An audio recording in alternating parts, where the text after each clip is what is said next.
dear everybody, welcome to today's stream with Ace Attorney's Investigations Collection. We're gonna check out what it means to have the collection here over Steam. But before we're starting, and in case you never heard of this, game, I'm gonna quickly showcase this one. Miles Edgeworth Dramatic Turnabouts take center stage. Experience both Ace Attorney's Investigations games in one gorgeous collection. Investigate crime scenes and solve tough, intriguing cases through logic and deduction. Oh, I didn't know that's a possibility. When Edgeworth past and present collide, this feature begins. Developed and published by Capcom. And with this being said, also big thanks for making the stream possible. Thank you so much for Capcom for gifting me this game. Before we're starting again, the tags are Adventure, Investigation, Mystery, 2D, and Crime. Now I'm tapping back. I already went into the settings, so it should be fine. I'm gonna play with the controller. So we're gonna check out what it means. Title selection. I'm having... Okay, Ace Attorney Miles Edgeworth Investigations. There is the second one, Prosecutor's Gambit. Oh, these... Oh, wait, I can choose the episode. Wait a second. How can I do that? Episode 1, Turnabout Visitor. This is still one game, right? No, this is not... Yeah. Episode Turnabout Ablaze. Wait, is this still one game? Wait, what does it say here? Episode select. So these are different cases, right? I guess so. Mirko is walking quite well already. She's jumping to places like she used to. Still, she doesn't jump that high though, and she's more playful. Still waking with a slight limp, but it's looking better than any of us anticipated. I'm glad. Makes me so happy to hear. Makes me very happy to hear. By the way, these investigation games are made expecting you have played the original ones. Just giving a heads up once again. It's all in one game. Each episode is its own case. You played the Telltale games. These work the same way. Huh. Well, I've never played anything before, so I don't know. Should I just start with this one? I'm gonna see how it's looking like. Oh yeah, I wanted to talk about this as well. You can choose between your art style if you want to go full HD or want to go back to pixel art, which is also very cool. Play with new HD chibi characters, sprites. Change styles at any time from the title screen options menu. That's very cool that they're giving you this opportunity. But I wanna see how it's looking like in HD. So I'm gonna choose this one. Start from this episode, Turnabout Visitor. Yeah, sure. Let's go. Everything old is new for playing the game with HD chibi characters. I like when I'm getting achievements like that. March 14th, 1:16 a.m. To make sure the defendant is found guilty, what other choice do I have? That's the job of a prosecutor, after all. That's maybe true, but why?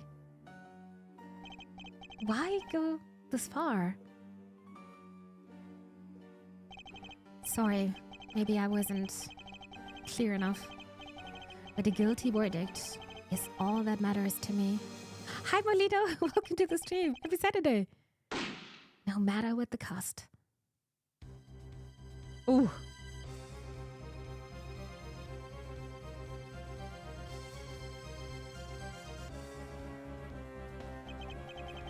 I'm a prodigy among prosecutors. Always have been, always will be.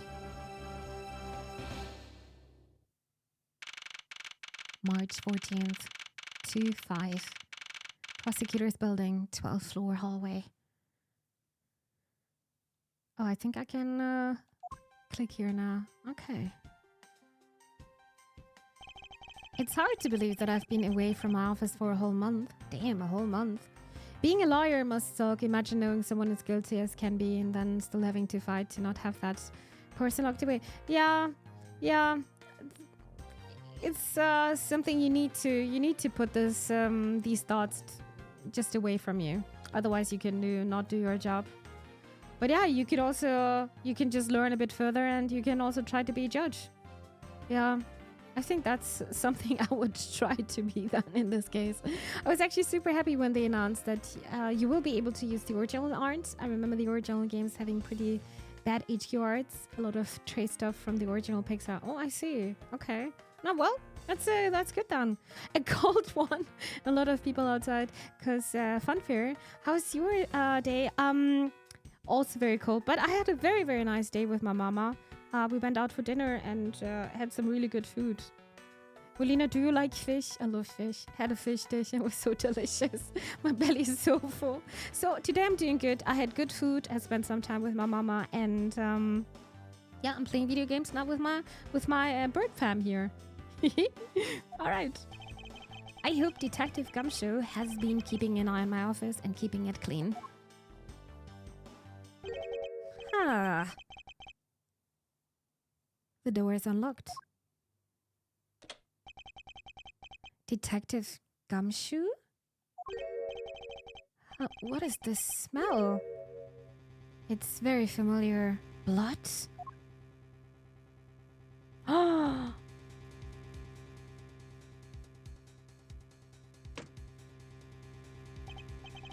What the? Dead. What's the meaning of this? This music. Don't freeze.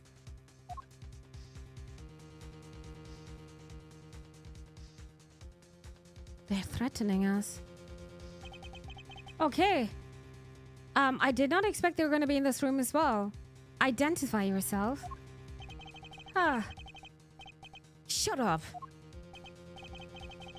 You've got some nerve committing murder in a prosecutor's office. There's a safe. Is that a threat? Dude, I'm such a cool person. I'm not even scared. At least I'm not showing it. Let me make one thing very clear. What? No one gets away with committing murder in my office. No one.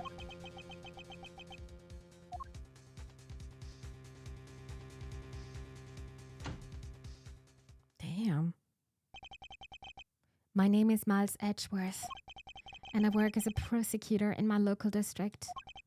Little did I know that upon my return home after a month abroad, I would be thrusted into a multitude of cases and some very frantic and busy days. March 14th. Oh, it's in the middle of the night.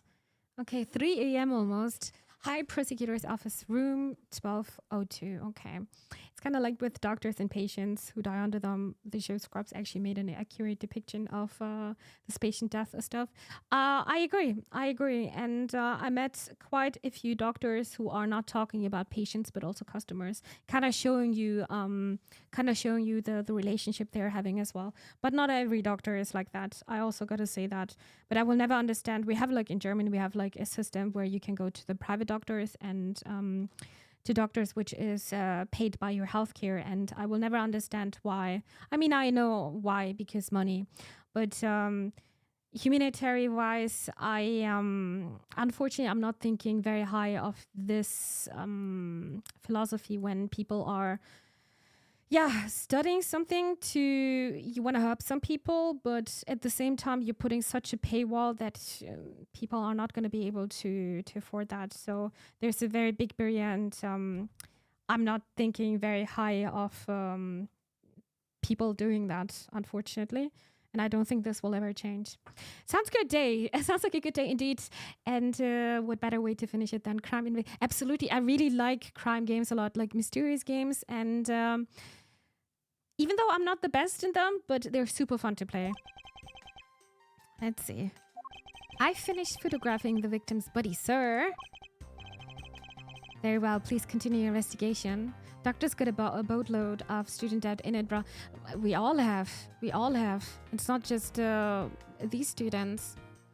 But yeah, if you study medicine, it's a long path, of course. But that can be with every field you are studying. So they're not the only one doing that. But yeah, I also understand why they're doing this, because that system is so complicated in Germany. That would take several streams.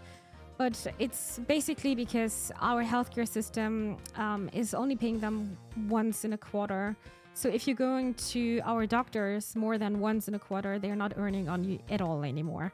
So this is a big, big problem and big issue. This is, of course, a very simplified version. It's a bit more complicated than that. So yeah, I also understand why they're doing this, but I'm just having a different philosophy, I guess. Very well, please continue your investigation. Yes, sir! Huh. Yeah, there is a safe. And he's shot there. Ah! Mr. Edgeworth, sir! Are you okay, sir? Keep it down, detective. This is a crime scene. When I heard that a murder had taken place in your office, I ran up here straight away. Ah, this is Dick Gumshoe. He's a detective with a local precinct. And the one they assigned to handle this murder case for the time being. You're looking a little pale, sir. Are you hurt? No, I'm perfectly fine. However... look what they did to your office. It's totally trashed. I am okay. I think I'm a bit more worried about the guy. There's a dead guy lying here in the corner. I'll say the culprit sullied my floor with dirt rather well. No one gets away with tracking mud into my office. Whoa. Sounds like you're getting really burned up this whole thing. This crime was committed in my office, so it is my responsibility to solve it, right? Oh, not just like you, Mr. Edgeworth. Okay, time to do some investigations. Agreed. Our first course of action is to gather relevant facts and leads. We must not overlook anything, no matter how small, if we are to find the truth.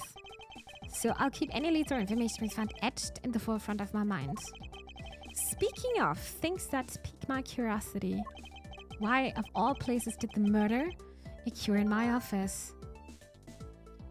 Could be also coincidence. But probably not. Is it really coincidence that the murder took place in my office? Technically, it's not his responsibility because he's too close to the case. Probably, yeah. I get the nagging feeling that this is something important to keep in mind. I was wondering that myself, sir. I mean, you can't really say it's just coincidence, can you? No, not really, especially because of this. The key. The key to your office. For security reasons, this office door has a lock built into it. What do you mean, sir?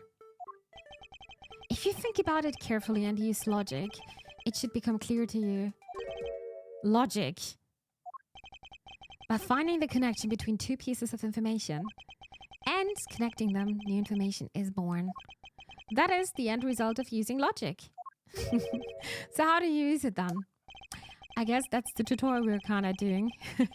First, I recall the information we gathered with LB. Then I connect them together with Y. Okay.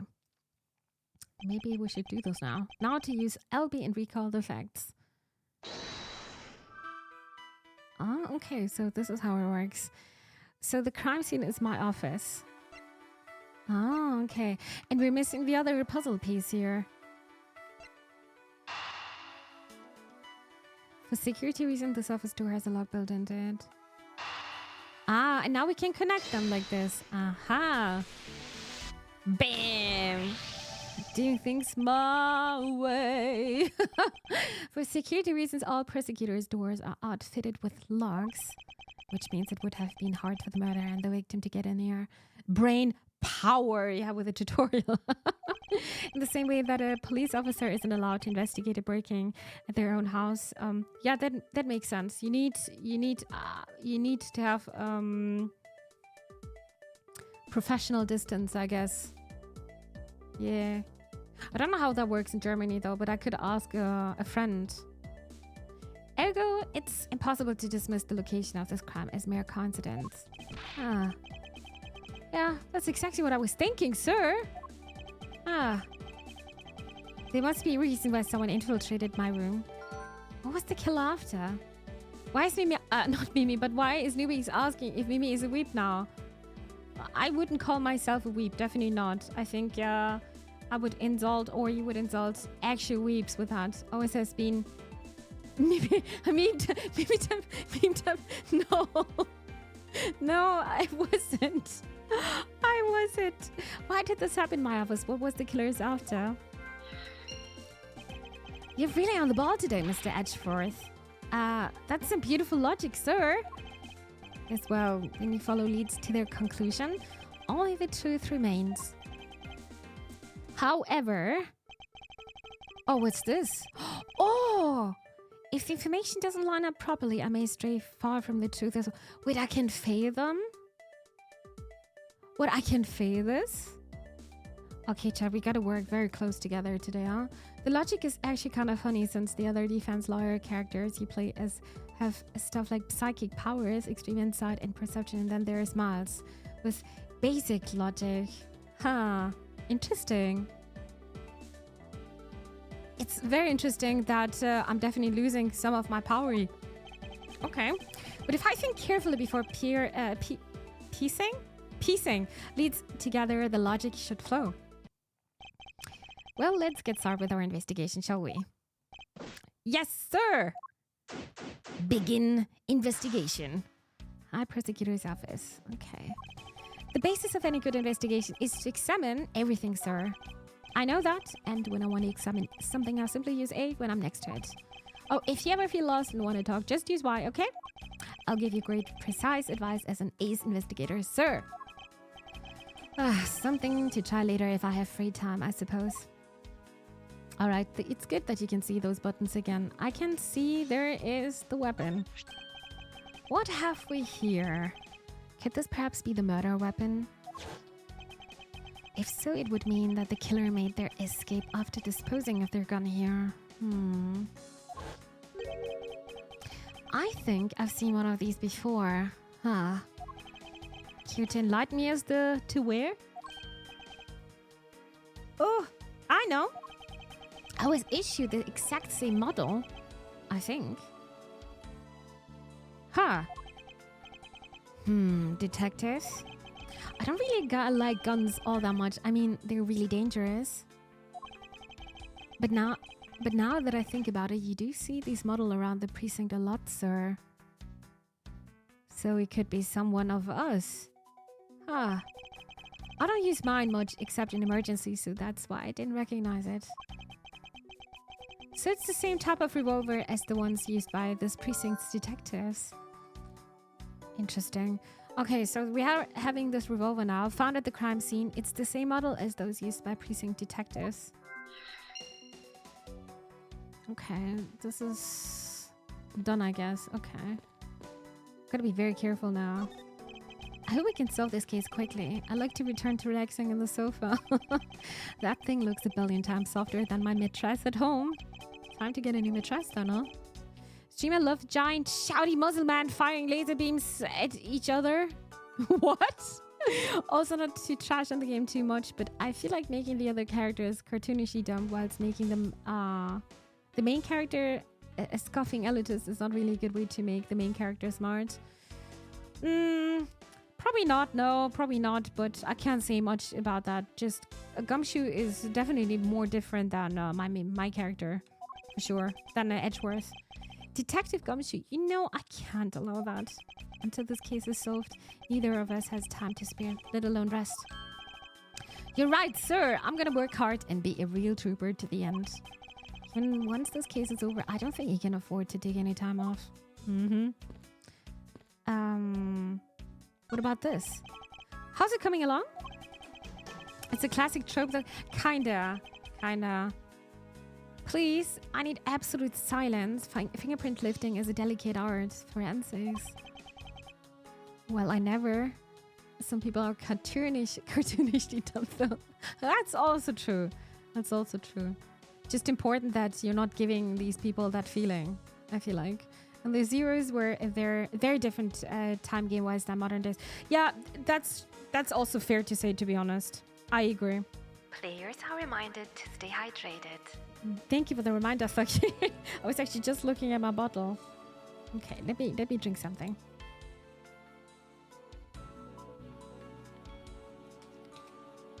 Well, I never. Okay. Anything here? Oh, okay.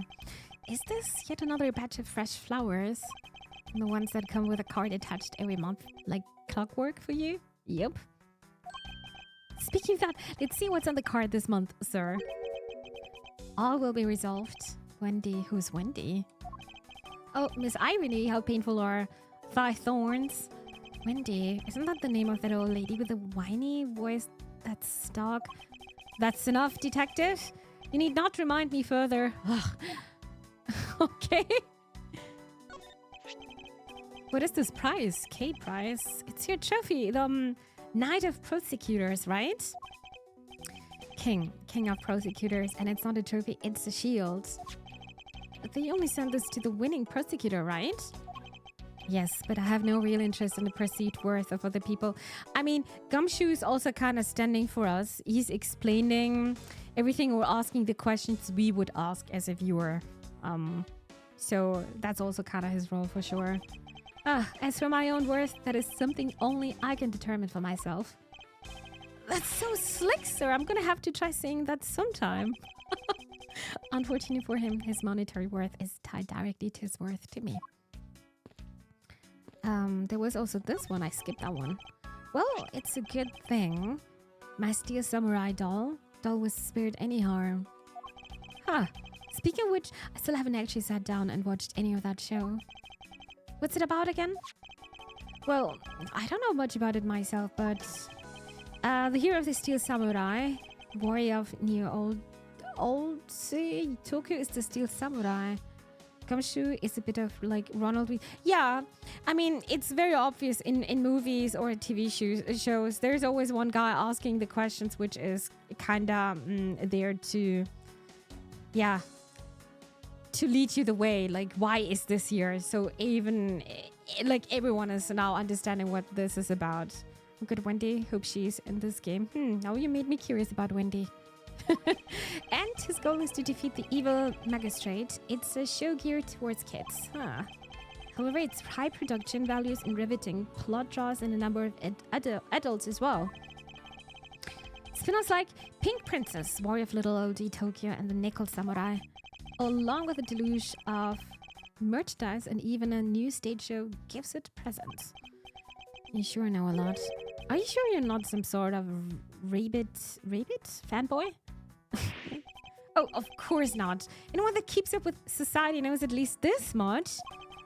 That conversation lasted longer than expected. Let us return to the investigation, but now we know more. Oh, wait. Also, there's my desk, right? It's been a while since I've sat at this desk. Oh, how I missed you. It's so tidy that it looks newer than when I first bought it. Oh, yeah. That thing's so polished that it makes mirrors jealous. Don't tell me you had no other work the entire time I was away, detective. My job is to protect your office, sir. And you did such a good job protecting it that a murder occurred in it. That's harsh, sir. I have to admit the desk has never looked better, so I guess I can't dock his pay. Why are we not kind? Why is that possible? Old Tokyo. Old is just a word for Americans pretending something to be older than it actually is. Okay. Ronald was definitely Harry's a guy through the wizarding world, at least in the books, for sure. Oh yeah, you're also such a big nerd, dudes. I'm always forgetting. That's nice. What's this about? What's happened? Oh, okay. So these are just teacups, I guess. Watch out for the teacup fragments there, sir. That killer's going to pay this tea set. We have a tea drinker here, huh? Yikes, you're really mad over this? This tea set is very dear to my heart and can only be bought in England. It costs more than your whole month paycheck. Well, that's kind of rude to say. Holy moly. What? I feel like the killer's wasted one of my monthly paychecks. I know now what you mean, Suzik. All right. Your files are all over the floor, sir. They probably fell during the struggle between the victim and his killer. Signs of struggle. My files are a mess, pointing to a struggle between the victim and the killer. Huh. Oh, and I tried so hard to keep this place spotless while you were away. I mean, this just rendered all the time and effort I put in pointless. I don't recall ever asking you to clean my room. Well, I watered the flowers every day just like you requested, sir. I just added cleaning to the list as a weekend special. For about half a day every Saturday, I'd come in and clean this place until it sparkled. Oh my... Gumshoe, he doesn't have anything better to do than coming over here for cleaning up? Like half a day every Saturday. I told you he was my favorite character. Gumshoe. Oh. Does he have a life? Huh. More books. And more, this time about the blood. They finished photographing the body, so it should be alright to examine this area. Oh.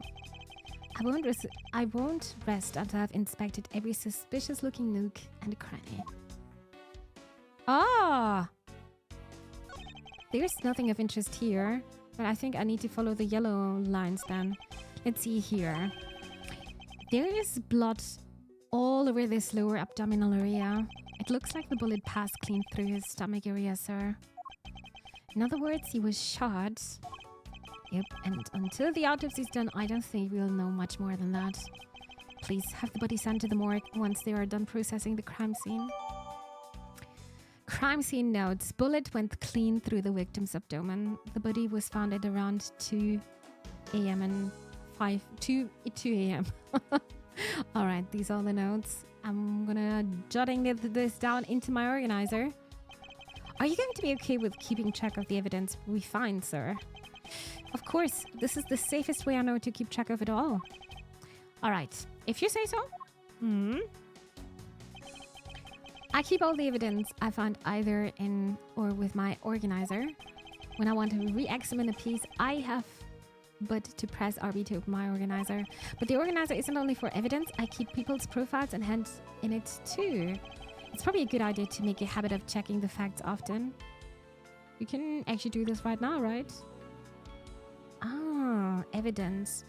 Proof of my profession, however, I prefer to keep it in my pocket. Understandable. Okay, and profiles. The victim in this case, why was he killed in my office? Homicide detective at the local precinct, in charge of the initial investigation. Oh, we don't even know the age here. Oh, okay. Do we have everything now? I don't believe it. I packed those files on these shelves so tight. And not even an earthquake could make them fall off, but I just look at them. At this rate, the rest of the files won't be able to withstand an earthquake at all. Problem to be sure. But once the investigation is over, we'll put them back up on the shelf. Yeah, it's not important right now. There is a wallet. Maybe we can find the identity here. That would be good. Okay. What do we have here? I think I've seen one of these before. Isn't this just a wallet? It's a police badge, detective. Hey, I have the exact same thing actually. Like coin kidding. Let's take a look inside.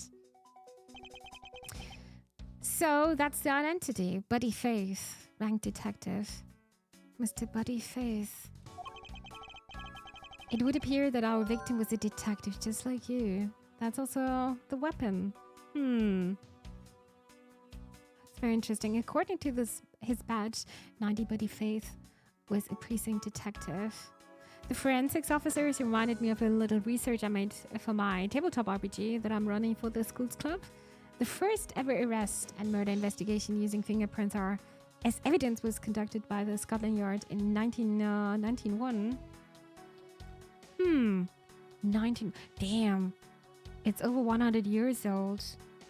I'm actually so fascinated by investigations. And if you just think about it, like DNA investigations, were not possible back then. That's something it's possible since mid-90s as far as I remember.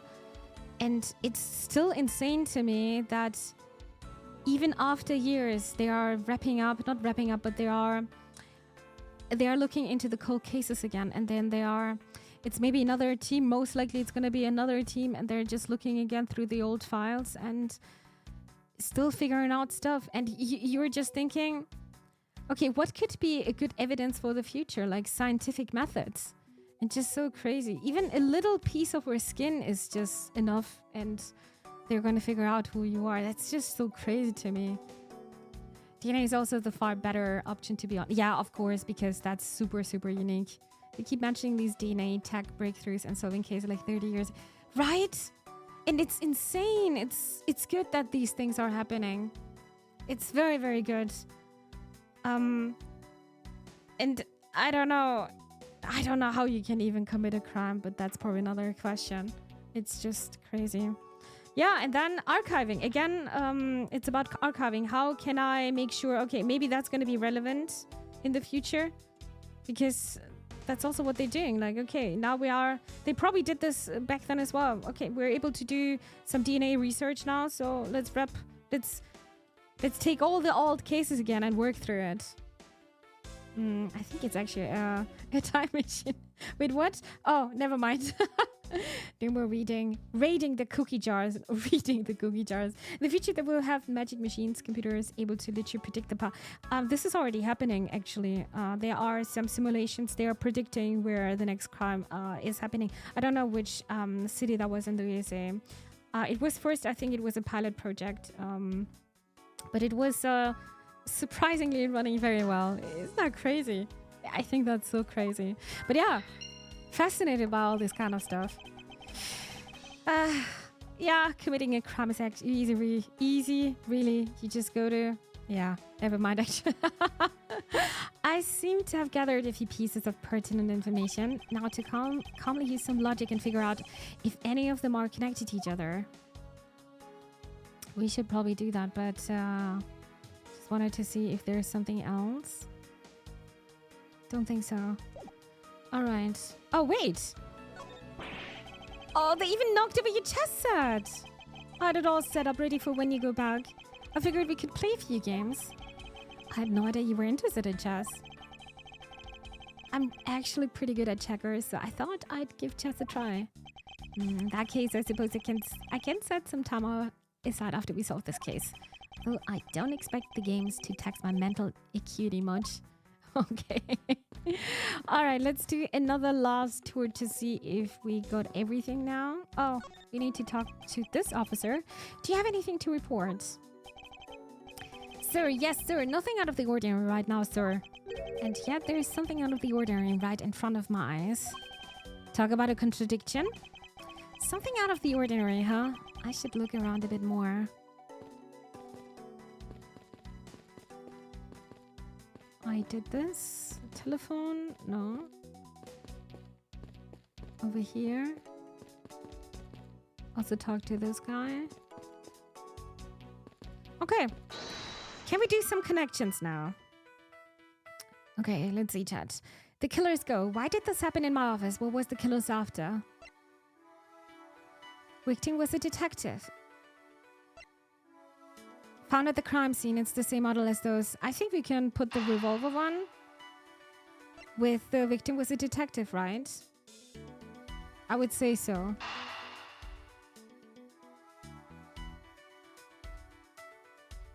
Yeah, we're kind of connecting. I'm gonna try that.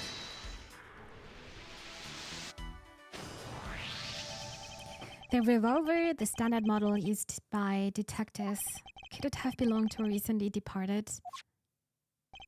Detective Gumshoe, could you please thoroughly check the victim's body one more time? One more time. Yes, sir. On it now, sir. Excuse me, Paul. Let's see. What have we got here? Mr. Edgeworth, sir, this guy's wearing a gun holster. Aha! So it appears that our killer somehow managed to take the victim's gun from him. Victim's revolver. It can be assumed that this gun is the murder weapon. It was issued to the victim. Let's see what else we can find out about this revolver. As I always say, you've got to look really careful at each piece of evidence. Is that a dog there? No, that's a horse, right? Not a dog. You can use RS to rotate an object. There's no such thing as bad angle. Use LB and RB to zoom in and out to get it in nitty gritty. Let's see. To think that it's so easy to take a life with just the pull of a trigger. It's so insane to me, if you think about that. Soon a singing stream. Molina, I actually would love to do this again, but Twitch Sings is not allowed anymore. The servers are down. But there are still some clips over YouTube left. But back then I didn't have this microphone, so it might be a bit more scuffed, and I had some filters on. But they should be still there. They were very, very funny. Very, very funny. But I would love to do this again, but I think Twitch never wants to revive this anymore. Assumptions are evil. Maybe he simply wasn't carrying his gun. Maybe not, but this is why you would try to take fingerprints, you know? But that's just the beginning. That's just the beginning of the investigation. Well, all right. You know, I can't ever see myself really liking guns. Oh, but I love the ones they use at track and field meets to start races. You take off before it's fired. Everybody always ends up following you lead to chase you down for a false start, detective. Now that you mention it, even when I finished first, I always went up in the last place. All right. The ammunition. Looks like only one round was fired from this. Well, so the killer killed the victim with just one shot after wrestling the gun from him? Sounds like the guy knew how to handle a gun, huh? Mr. Edgeworth. We have no proof for now, but that is a distinct possibility. Oh, okay, I guess that's it. Yes, this is about all we're going to find out. We should send the buddy to out. Jim? Why? How could this have happened to a guy like you? Who's this guy? Are you alright? Don't touch me! Leave me alone! Just let me be! Sorry, but I can't do that. The investigation is still ongoing, so please refrain from touching the buddy. The buddy? The buddy? Don't talk about him like he's just some lump of flesh. Look at him. Jim looks like he's just turned in for the night. Sure, just in a blood-stained suit, pal. Where are my manners? Aren't you that prosecutor? Why? Oh, this is Portsman. Why, yes, I am. I'm Jacques Portsman, prosecutor. Jim here was my partner in crime busting. I'm Miles Edgeworth, and like you, I'm also prosecutor. Detective Dick Gumshoe, sir. So you're Miles Edgeworth. I guess this is your office? Yeah, that's correct. Then it was you. You're the one who killed Jim. Oh, hey, don't go around jumping to conclusions, pal. Just calm down, okay? I will not. I know how things work around here. High prosecutor's office doors all have locks built into them. And only the owner of the office has the key to his or her own office door. That's correct. However, I was not the one who killed your partner. Yeah, Mr. Edgeworth has been overseas on a business trip this whole time, pal. And the key to the door was with me the entire time, okay? Then it was Gumshoe Chad. So the only one who could get in here was me. Wait, that means... I'm not sure what that means. So it was you then! You're Jim's killer! No way! You've got it all wrong! Everyone, calm down. Mr. Portsman, correct? If you are a real prosecutor, you should know to stay collected. The investigation has only just begun. Isn't it too early to be drawing conclusions? Alright. I get the point. I mean, this would be also someone who actually did it, just pretending to be not the one, you know? You're right. My mistake. I tend to get a little too hot-headed sometimes. You sure have one cool customer, though. Mr. Edgeworth? I have heard all the rumors about you. You were the great genius persecutor. You're something of a legend, you know? Anyway, let's call it truce and work together. All right? Now, how about a handshake to seal the deal? Is Edgeworth not going to do that? A pleasure to work with you. You guys were conducting your investigation, right? Sorry for barging in like that. Carry on then. It's your room after all. Thank you. I intend to. I just want a little more time to say goodbye to Jim. You there? Sir?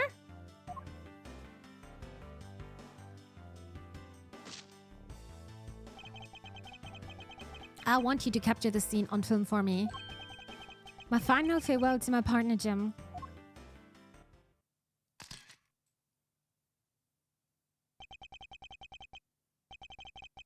I should probably give them some space. Huh. I just want to see if I got every... Okay. Nothing new, right? Oh, wait. No, this is now I can go over here. Yeah, your jacket, sir. What's doing it on the floor? I must have fallen off the wall when the killer tried to threaten me by firing a round. So the killer not only shot the victim, but they shot your jacket as well. I thought this is just a picture. They dared to shoot the ultra smash jacket that you made your prosecutorial debut in. What if they had shot through it? It would have been a disaster. It's not worth getting worked up over, detective. Not when there is something more here. Huh, like what? I take it you haven't noticed it yet, detective. There is a giant contradiction right here in front of us. Really? Yeah. Did I say contradiction? He must be rubbing off on me. I'm starting to sound like him. But I have my own methods and I will conduct this investigation my way. When the scene before me contradicts a piece of evidence or seems off, that's when my deductive skills come into play. Deductive skills?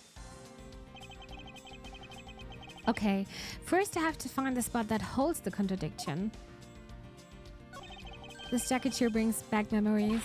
I remember you used to wear this around this time. You became a certified prosecutor. It was a present from a mentor. Prosecutor Manfred von Kammer. That sounds very German, huh? Yes, I don't wear it anymore, but yet I can't bring myself to throw it away. It must mean a lot to you, even with the little bittersweet memories it holds. Ah, yes, but you know, I've got an old coat of mine hanging up in my room too, sir. Yesterday was laundry day, so it's just drying off, but you get the picture. This is it. This bullet hole is where the contradiction lies. When I spot something that's off, I should point my cursor at it and press Y with conviction. Deduce. There's a price leak for the Switch too. 400 euros sounds okay. Isn't this always kinda... Not always, but wasn't this also the case for the Switch and for the Wii U as well? I don't remember the Wii though. Was a bit too young for that. I actually have another fun fact about police. That revolver is very likely a Smith & Wesson Model 15 revolver with standard issue, for example the LAPD, and for example Lieutenant Colombo from Colombo had one. Colombo? Oh, is that the... Oh, is this the old show, right? Never watched it. It's so old. I never watched it. I have no idea. All right, let's see. Old cop show. No, I never watched it. When I have found sufficient proof to prove the contradiction, I present it. This is how I do things. I didn't check this out for a long time, right? Ah. Present. What about the profile? Oh, wait, we have a new profile here. Age 29 as well. Okay. Jacques Portsman, high prosecutor with his prosecutor's office. It's my first time speaking with them. Huh.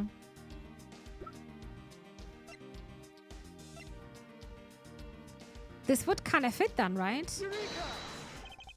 This bullet hole is the contradiction. What do you mean, sir? It's elementary. 2 shots were fired in this room. The first felt the victim. Yeah, it just can't go across. It's not deflecting, dude. And the second felt this frame. Hey, that's right. However, this gun was only fired once. That's true too. Huh. Which means that one of these 2 bullets was fired from a different gun. Did the killer have another gun prepared for tonight? It's another handgun, chat. Other than the victim's gun that I found, could there be another gun in play here? I mean, you would just look into the ammunition, right? And then you would see it's different. No idea, but all I know is that I would never buy a Switch again. I mean, you already have a Switch, right? I don't know how much of a big step it would be. Probably a lot. But at some point, if you want to play Nintendo games, then you gotta get the newest console. That was always like that. By the way, I noticed something, sir. Yes? What's that thing sticking out from behind the frame? It's a safe. Oh, it's a secret safe. A secret safe? I smell money! I'll spare you the trouble and just say it. Nothing like what you're imagining is inside. Maybe there's just a sandwich. I think that was in Payday 2. Like, there were some safes. Was it in I think it was in a bank heist. And one of them, I think there was banana or something like that. Now, if you could kindly move this frame out of the way. Roger that. Shoo! Shoo! Talk about Dusty. I suppose that's what happens when I'm not here to dust it once in a while. Oh, I need a coat then. I had no idea there was a safe here. I had kept it clean for you, sir. Huh. Oh, yeah, it's a half-eaten cheese sandwich. Oh, it was the sandwich, I thought. Where did I see the bananas, though? Oh, maybe that was the new one. Yeah, we were laughing so much back then. I think a friend of mine is still having that clip. It can be found in any bank. Oh yeah? I think it was because I remembered when we played together back then. A friend of mine was recording all the stuff and it was the first time we saw it. If Nintendo stays the same as the last few years, they won't really have changed, improved that much. But I think I heard rumors. I mean, this is all rumors, Huggy. But I heard it's gonna be at least strong like the Steam Deck. And I love my Steam Deck.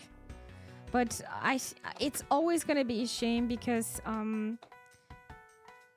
yeah, Nintendo is very strict with their OS, so yeah, it's gonna be a strong handheld, but you're not gonna be able to do much, I guess. I don't know. With the Switch, you don't even have Netflix app over there, which is so insane to me if you think about that. All right. So when did you put this thing in? It wasn't something I had installed personally. Every prosecutor's office has one. Really? I had no idea. Well, only prosecutors are supposed to have knowledge of their existence. So what's inside, Mr. Edgeworth? Right now? Nothing. We only use them to store especially important evidence when a trial is in session. That's it? Talk about squashing my hopes and dreams. Secret safe. Each prosecutor has one in their office. Only they know of them. Trial evidence use. We're writing this down in our organizer. Huh. I won't rest until I've inspected every suspicious-looking nook and cranny. Huh. Now, this is odd. You found something, sir? This keypad, don't you find it to be a bit too clean? Maybe somebody wiped it, huh? Yeah, there's a thick layer of dust all around it, but not on the keypad itself. I prefer my Wii U. Honestly, I really liked the Wii U. I never owned one, but I was playing so many games back then because it was the console of my boyfriend. It was so nice, and they had I think they even had a Prime app over there. Yeah, I don't remember Netflix because I was not using Netflix back then. But they had so much over there. I really liked the Wii U. Yeah, that was a nice console. And I wish I would have played Wind Waker. there, but yeah, now I'm just waiting. Hopefully they will announce Wind Waker. That's the only remake I ever want to play, really. Guys, the grilled cheese is super important. We need to protect it by all costs. Quickly place it in the high security vault with the old Nintendo memorabilia. Grilled cheese, so good. Okay, you there, the forensic scientist. Yes, sir. Could you please dust this area for fingerprints? You got it, sir. Huh. I couldn't find, let alone lift a single print. Looks like it was wiped down with... Aha. Huh. All of the fingerprints on this have been wiped clean off. Each prosecutor has one in their office. Okay, and I think we just updated that one. As I thought, it appears that logic is the only way around the setback. Time to rationally and calmly connect the dots with the information we have. Oh, we were done here? No. Wait, there was something else.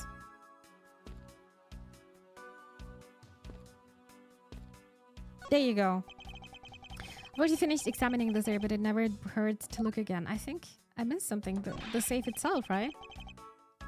I never knew there was a safe hidden back here. Well, if detectives knew about them, then they wouldn't be secret.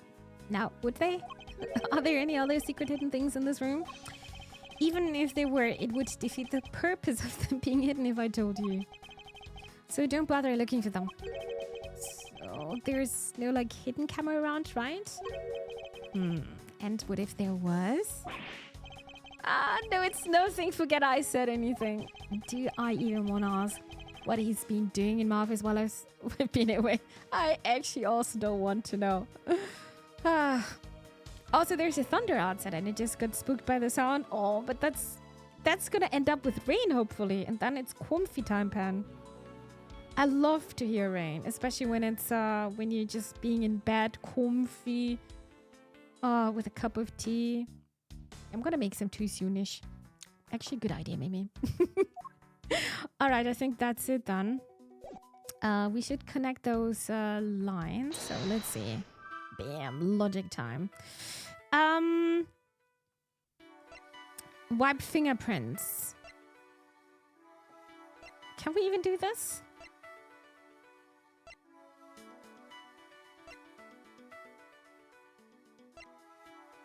Oh, these two, of course. This two, maybe, hopefully. Another handgun? I will try. All right, let's connect. Nope. Aha, not exactly a shining example of the perfect line of logic.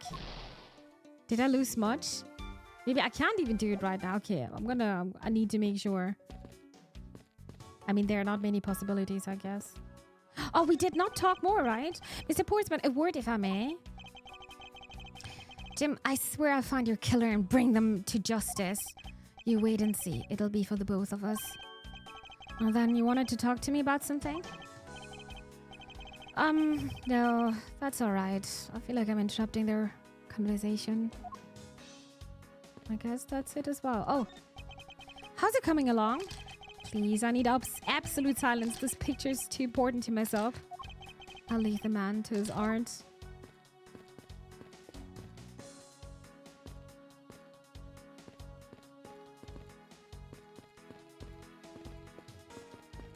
I think otherwise we have everything. I think we got to connect actually now. Profiles now here, right?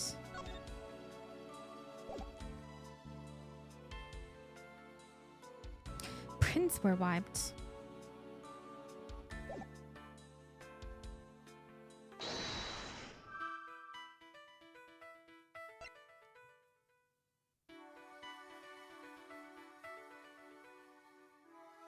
Somebody called the professor. We got puzzles to solve. Yeah. Professor is a smart man. I think we need to connect things now. Because I'm not finding more information. I got a feeling it has something to do with the wiped fingerprints because of the reaction our character had. I would say the killer went into this room to find the proof here.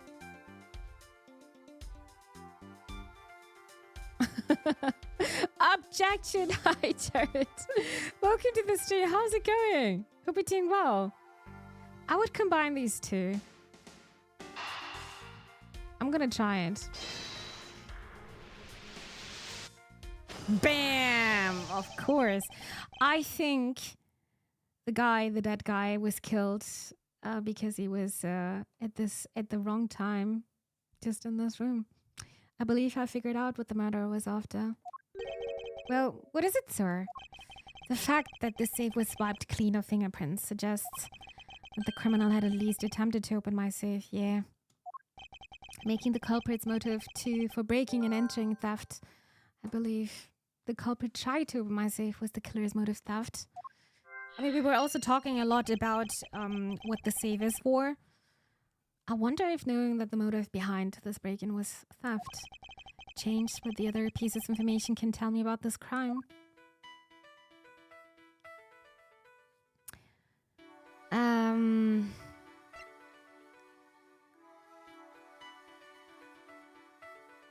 The culprit tried to open my safe was the killer's motive theft. And there was also another gun.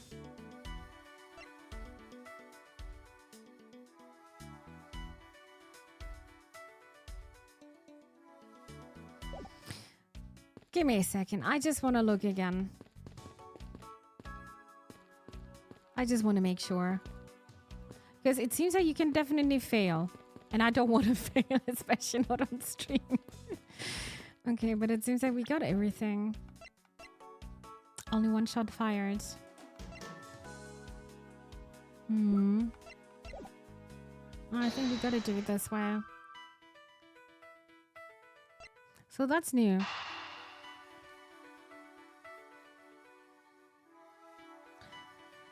The culprit tried to open my safe was the killer's motive theft. My files are a mess, pointing a struggle between the victim and killer. Or he was in this room already and trying to find the safe. Gonna try that. Aha, chat! There's a possibility that the files splayed on the floor are not the result of a struggle between the victim and his killer. Yeah, I think he was searching for the files. A single shot, professional or lucky? Maybe just Widowmaker.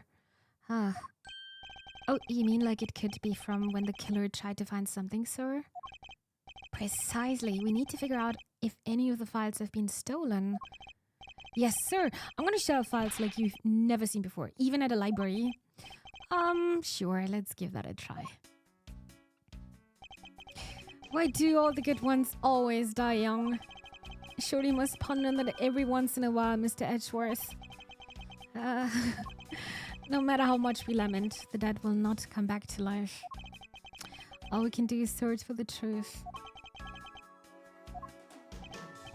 And so what are we supposed to do? How do we go about finding the truth? First, we calmly restore the files to their rightful place. You got it! Here, let me help. So this file goes here, and that book goes there. You sure know a lot about where things go, despite it being Mr. Edgeworth's office. Because I'm the one who keeps it tidy, pal. Okay, done. It would appear that the murder was definitely committed here. The bloodstains on the bookshelf are still fresh. I suspect that the victim was killed in a standing position, hence the prints on the shelf. Oh, yeah. And then the guy fell onto the floor, right? The blood on the floor kinda grossing me out. Detective, I don't have the time to deal with your weak stomach right now. But you know I'm no good with blood, sir. I'm certain there's something wrong with this picture. Okay. The victim's handprints. He must have tried to support himself with his hands here after being shot. There are prints on the floor too. Did he just fall over?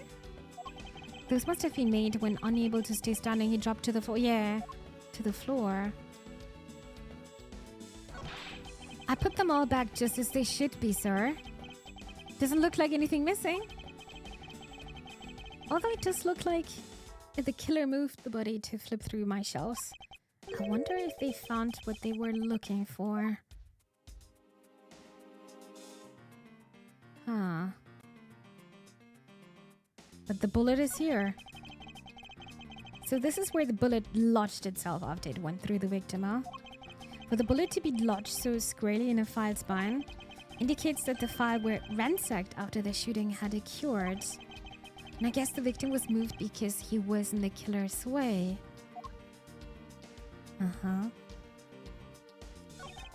It appears that the victim was in a sitting position here after being shot. Oh, so that's why the seat of the victim's pants has blood on it. That would be the logical conclusion. And the body, of course. The killer moved the body because it was leaning against the bookshelf. The blood on this guy's pants proves that pretty well. In a sense, I suppose. See? I'm not completely useless, Mr. Edgeworth.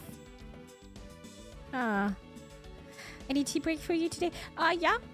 A bit later.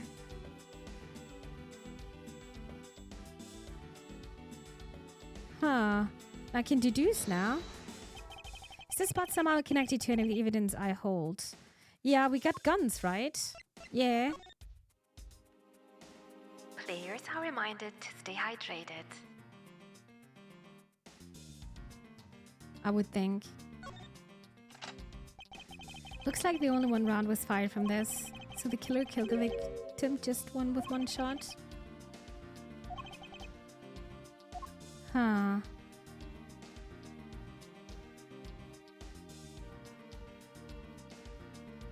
Okay, I cannot take this out. I guess not.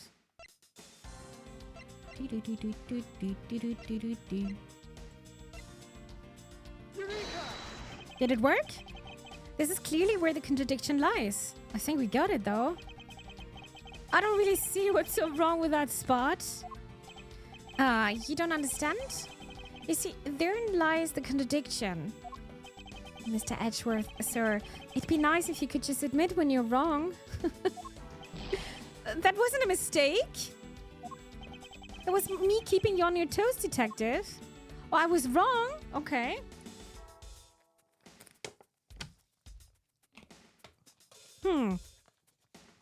I thought we're checking out the bullet here.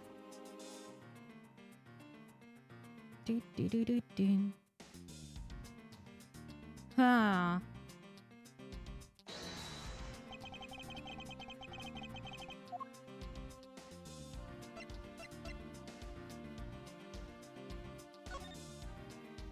I cannot look into it though. Honestly, don't know what to do right now. Deduce. I don't think I missed anything. Wasn't this a good attempt with taking the gun and checking this out here?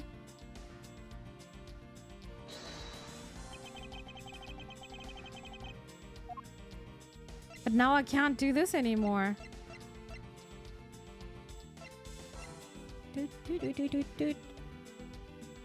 Well, I'm gonna take the body.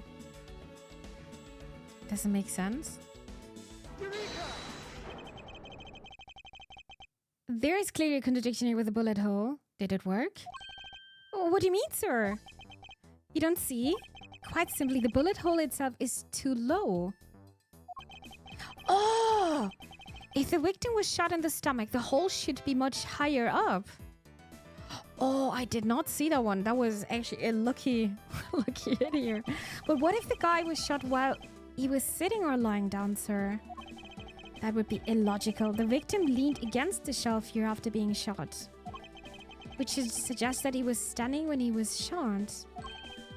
And that means... Wait, what does that mean, sir? It means you need to use your brain every once in a while instead of mine, detective. In any case, it means someone made a faulty assumption. It was from the mistake that our current contradiction was born. What is the faulty assumption that caused this problem with the bullet hole's position? Can I give a quick tip on how to tell if you were right or not the instant the first dialog box appears? Yeah, sure. I thought the music just stops for a second. I guess it's not when it's saying Eureka. What was the question here? What is the faulty assumption that's caused this problem with the bullet hole's position? The order of the files, the position of the handprints, the position of the body. I guess the body. Oh yeah, the music always stops when you are right. Oh, then I was actually right. Even though that's just a small thing. The victim was shot while he was lying down. Wait, didn't you say that line of reasoning is like... Oh, wait, I thought it's the other way around. You said the victim leaned against the chauffeur after being shot. Yeah, I was trying to be nice and explain my complex logic in an easy way for you, detective.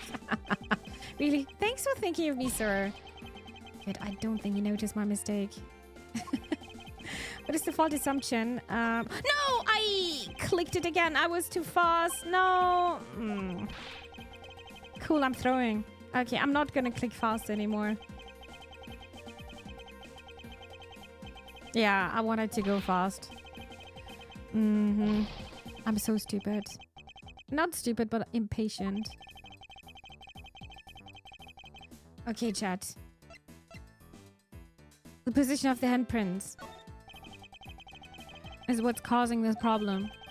We wouldn't be in this dilemma if the handprints were closer to the ground. But the handprints are where they are. Up top. Yes, you're quite perceptive. Which is why this is not a viable hypothesis. So if it's just, what if? Then what's the last one? You still can't figure it out? Then allow me to explain. Yes, please, sir. I guess he didn't notice the slip-up. I wonder how many tries you're actually having. Faulty assumption. The last one. I believe the order of the files is a bit off. Oh, really? 1, A, B, C, D, E, F, G, H. Oh my god, I actually didn't pay attention to that. I actually didn't pay attention to that. Oh, damn. You mean I put them back in the wrong order just now? Hey, actually I think the labels on the files are wrong, sir. Oh? Yeah, you see here how the files that were shot began with the number 0? What are those doing all the way down there after 1, 2, and 3? It's really weird. Actually, the way they are organized now is the correct order. They're exactly as I see them in my mind's eye. But the numbers are all out of order. Those white binders are special, so they are arranged a little differently. But from this, we know that the files were not in this order when the crime occurred. Aha! So that's it. I believe the killer made the same incorrect assumption as he just did, detective. Let's rearrange the files in numerical order and see what we will find out. Are we also doing that? Interesting. Do you think it'd be okay to prop the body back up to how it was before it was moved? I don't want to touch the body. They finished processing the crime scene, so I don't see why it wouldn't be. You please, Detective Gumshoe?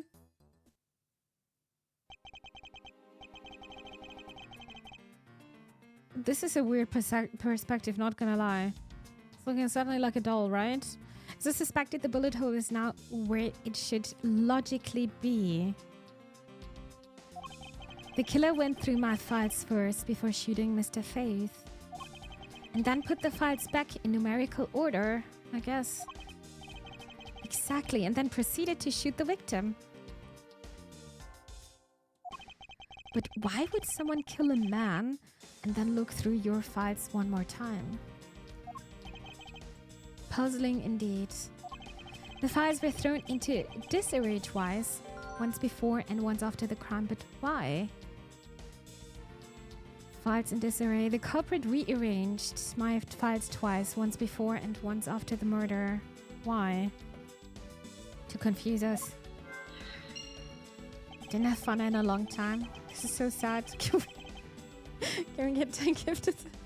It's sad that Newbie didn't get Fana iced tea. Fuck, you're crazy. Now the crime scene as it is was at the time of the murder. Time to give it another look. Let's see. These handprints belong to the victim, right? They make sense with the body position. Yeah, he must have left them when he was trying to support himself after he was shot. However, the final position of the body shows that it was moved. I need to go over this crime scene with a fine-tooth comb one more time. So I suspect that the bullet hole is now where it should logically be. And we figured out that the killer went through your bookshelf twice. Indeed, there are many things the killer did that don't make sense. But to figure out the whys, we need more information. There must be some reason as to why the victim's body was moved. But there is no time to ponder that now. Let us continue with our investigation, detective. Roger that, sir. I'm raring to go. I feel sorry for him. I know you'd like that iced tea so much. Are we done now? I think so. Oh, wait. Is it even saying gumshoe there? This? It is. What is that? What does it say gumshoe on there in blood? I'd say that's some incredibly incriminating evidence. Yes, indicative of criminal activity indeed. No, wait, there's gotta be some mistake. Mr. Edgeworth, sir, help me, say something, sir. It appears that one of my files was stolen. Is that all, sir? What about me and my situation? Is this what the killer was really after? Stolen file data jotted down in my organizer. One of the files that were written upon in blood was stolen by the culprit. Investigation complete. Looks like Jim was able to leave us the name of his killer in the end. And this most important message managed to reach us. I'm telling you, it wasn't me. You can't be terribly pleased to hear that your beloved partner is the guilty party. If you're going to accuse Detective Gumshoe of being the culprit, I sincerely hope you have some proof to back it up. Jim's words, they're more than enough, wouldn't you say? If that's how you want to play it, then at least allow me to understand your reasoning. You got it! Uh-huh. The music. I don't like this one bit. There's something strange about this man's attitude. And there must be some sort of flaw to his logic waiting for me to dig out. I think it's the best iced tea we have in Germany. Yeah, it's pretty decent. But it's also just having too much sugar, Thuggy. Now just in general speaking, you guys are going to be careful with all these super sweet drinks because they're actually hurting your teeth. So you got to be careful also between your teeth.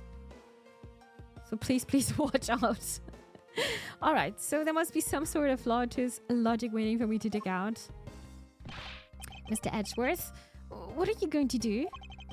What I always do in court, I'm going to cross-examine him. One way or another, I'll expose the flaw in this logic with this technique. Oh, how do you think to do that? Can you explain it to me, sir? Maybe some other... No, I want to know. Might as well. All right. First, I listen to the witness testimony. If I find a flaw in the testimony, something that contradicts the evidence, I open my organizer with RB and present the piece of contradictory evidence. To present something, I simply use Y, but that's old news. It's not like there's going to be flaw in their testimony every time, right? Correct. And at those times, I need to press the witness with LB. Oh god, I'm going to mess this up, huh? Sometimes through pressing, I can draw out new information and new or modified testimony. I think I get it, sir. I'll be sure to try this technique out during investigations too. Very well. I'll even show you how it's done. Now watch carefully.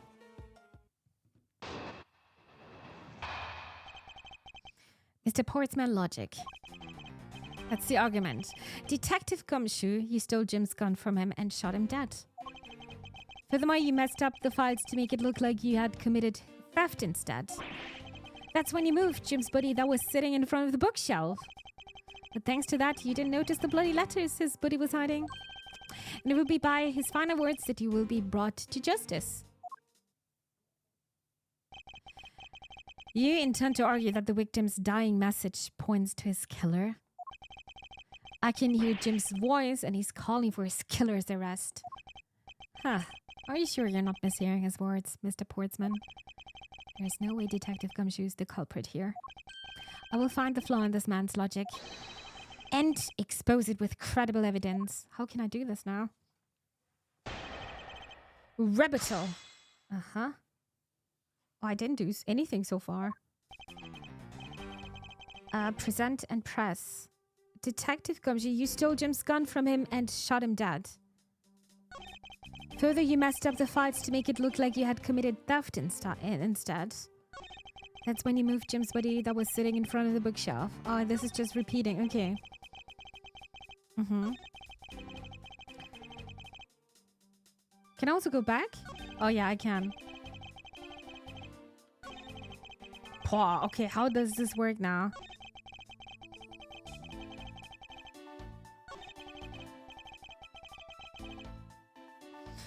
Detective Gumshoe, you stole Jim's gun from him and shot him dead. LB. Hold it! Hold it!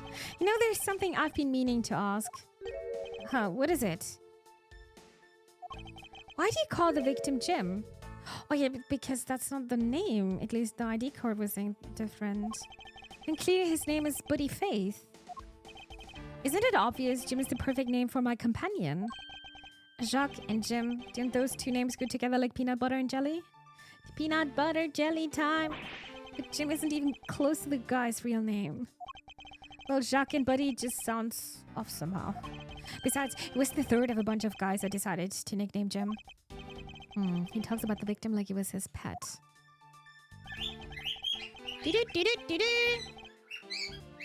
Hold it! Oh, I pressed the button again. Wait, that's something different though. I think my birdies want to say hello quickly. Hello! Hi, baby! Do you really think it was necessary to dishevel my shelves twice to do that? That's true. Okay, then maybe his real intent was theft. Hey, are you accusing me of stealing something from Mr. Edgeworth? It's a possibility. Maybe your salary is being cut so much that life is getting a little too rough to handle. I'll have you know that I eat 3 square meals every day, pal. Okay, so all 3 of them happen to be instant noodles. But poor thing, what an evil prosecutor you were paired up with. Not a motive, no. Huh. I don't know what to present here, though. I don't know what to present here. I can try, though. Hold it! Hold it! And why would Detective Gumshoe do such a thing? Because the buddy was getting in his way. He had to mess up your bookshelves, am I right? Anyway. But thanks to that, you didn't notice the bloody letters his buddy was hiding. Hold it! Why do you think that the killer didn't notice the bloody letters? The buddy was covering it quite well, wouldn't you say? That's how he missed it. Actually, Portsman is also convincing me slowly. But judging by what I've seen, it doesn't take much for your detective to miss something. Why do you think you are? Who do you think you are? You know nothing about me, pal. There's a lot of person that can understand about another from first impressions alone. I can't say I disagree with him on that point. Why? Why don't you say something, sir? Not you too, Mr. Edgeworth. Despite his lack of attention to detail, I don't believe the detective to be the culprit. No, nobody could have overlooked the bloody letters, and I can prove it with evidence. I can also bet a setup for the game-finishing spike. That will be, by his final words, that he will be brought to justice. At least when you're pressing LB, you're not losing anything of your logic. You're just asking further into... Are you saying that those letters were intended for you? Yep, Jim was an outstanding detective. I would expect no less from my former partner. It looks like Mr. Portsman still doesn't understand. He has yet to figure out the true meaning behind the bloody letters. What are you sputtering over there? Can you just admit my logic is perfectly sound? Actually, there's a gigantic flaw in his logic. A gap so wide that even the good detective can spot it. Not to clue Mr. Portsman by presenting him with some evidence. Okay, chat, let's do this. Oh, oopsie. I went a bit further. Hold it. Oh, I just wanted to go back. Oopsie.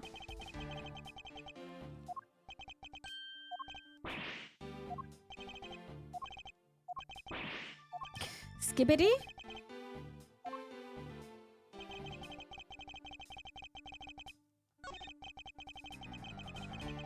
Thing is, I gotta read through the sentence entirely before I can go back again. Okay, do we have something to present here, chat? Detective Gumshoe, you stole Jim's gun from him and shot him dead. Present.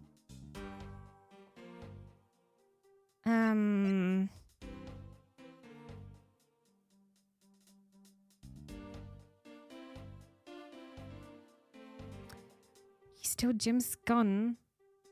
I mean, this is Jim's gun, but how can I prove that he didn't steal it? I want to see what's going to happen now. What do you think of this game so far? It's actually pretty good. Pretty good. It's definitely a detective game for sure. And you got to think a bit. Objection. Mr. Portsman, there's a large flaw in your logic. Really? I think it holds up rather well, actually. What do you think is wrong with it? Nothing. Let's move on. This isn't like you at all, sir. Concentrate. Yeah. Careless me can't afford to do that, or truth will slowly slip away. I mean, comrades, it's the only way. Oh my god, chat.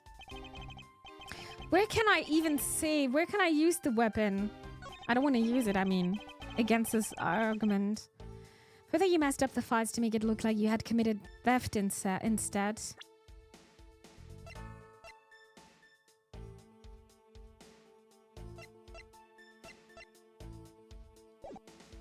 I don't know what fits here.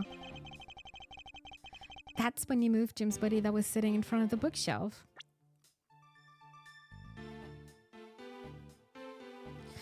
I got 1, 2, 3, 4, 5 evidence, right? And I got 5 points here. I guess I need to place them properly. Can you use them twice? Not quite sure. But thanks to that, you didn't notice the bloody letters his buddy was hiding.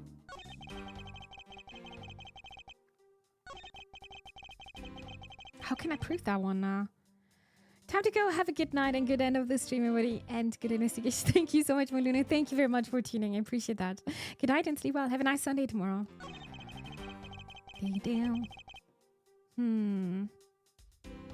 That was sitting in front of the bookshelf.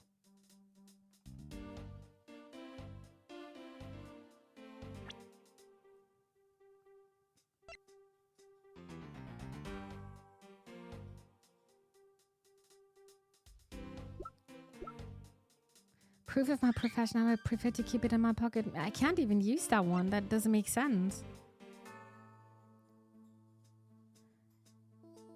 One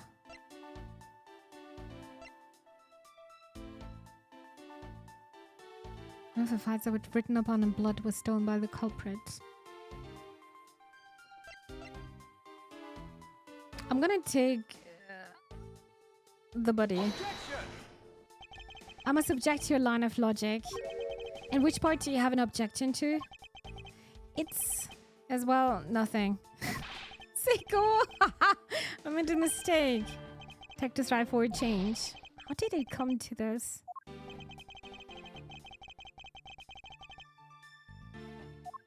Chad, do you have an idea?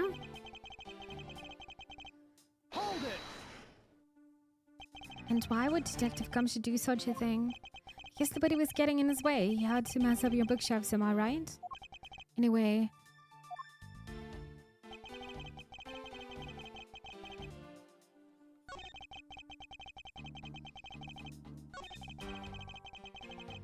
When am I using this evidence? You messed up the files to make it look like you had committed theft instead.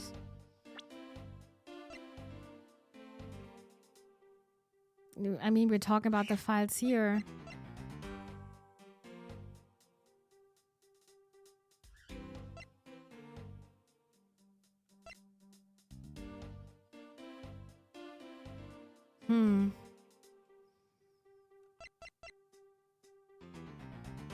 You messed up the files to make it look like you had committed theft instead. Is this the point where I'm talking about the secret safe or about the stolen file? I mean, technically it would make sense to say this one. No, it's probably also his mistake, right? Really? I think it holds up rather well, actually. What do you think is wrong with it? Nothing. Yeah.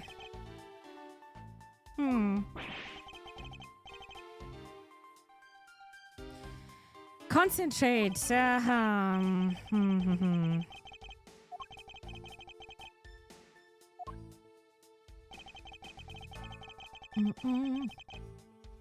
it!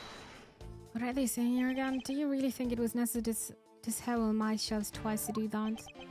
That's true. Okay, then maybe his real intent was theft. Are you accusing me of stealing something? It's a possibility.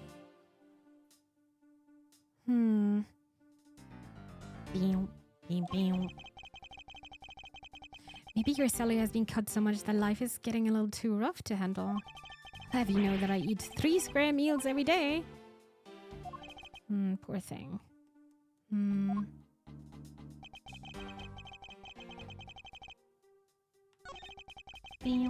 bam, bam.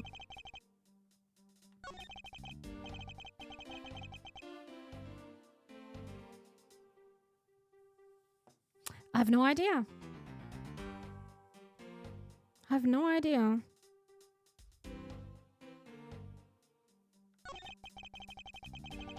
Bing, bing.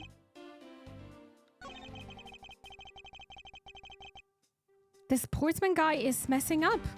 I was doing so well. Can we trust sportsman? Probably not, but he's just accusing us and I need to come up with my logical things. But I can't. I don't know what to say to him.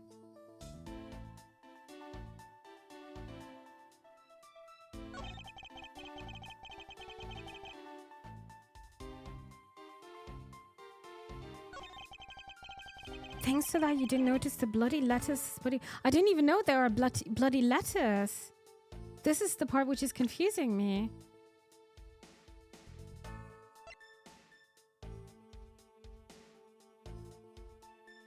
I didn't know there were bloody letters. Why is he saying that? Oh? Wait. What's happening? Hello? Oh, I need to present it. Never mind. I got it! I got it. Perhaps you're not aware, Mr. Portsman, but there is a serious flaw in your logic. Bringing up a bit of courtroom into this, I see. No problem. I am game. I can't help but find it odd. Excuse me? Odd that a fellow prosecutor would be brought down by the power of his own office. What are you talking about? Oh, you're joking. I get it. If you have the time to laugh, then you have the time to take another closer look at this. Do you still not see it? If not, may I direct your attention to this missing file?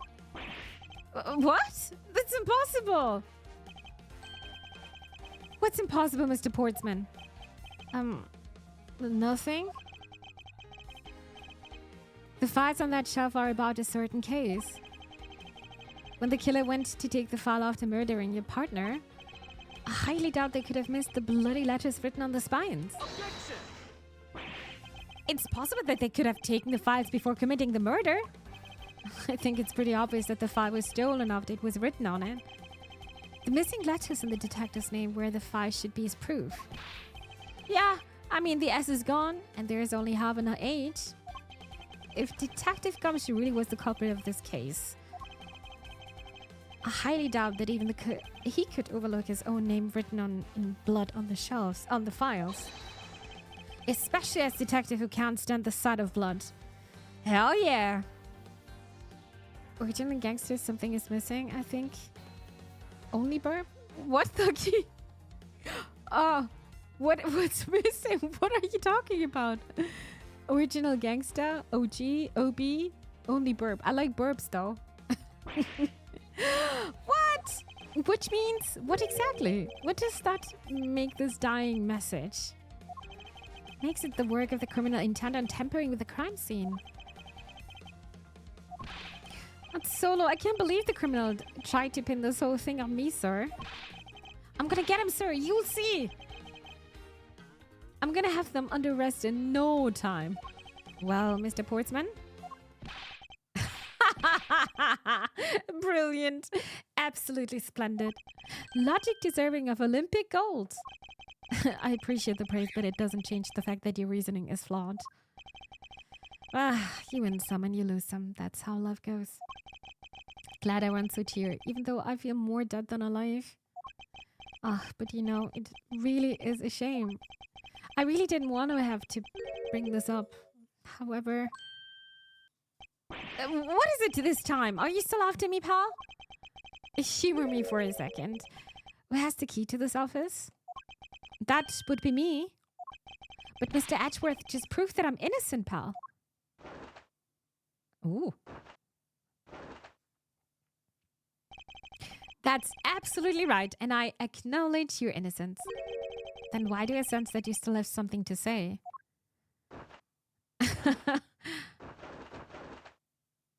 Well, I was thinking, did you know there is one other person with a key to this office?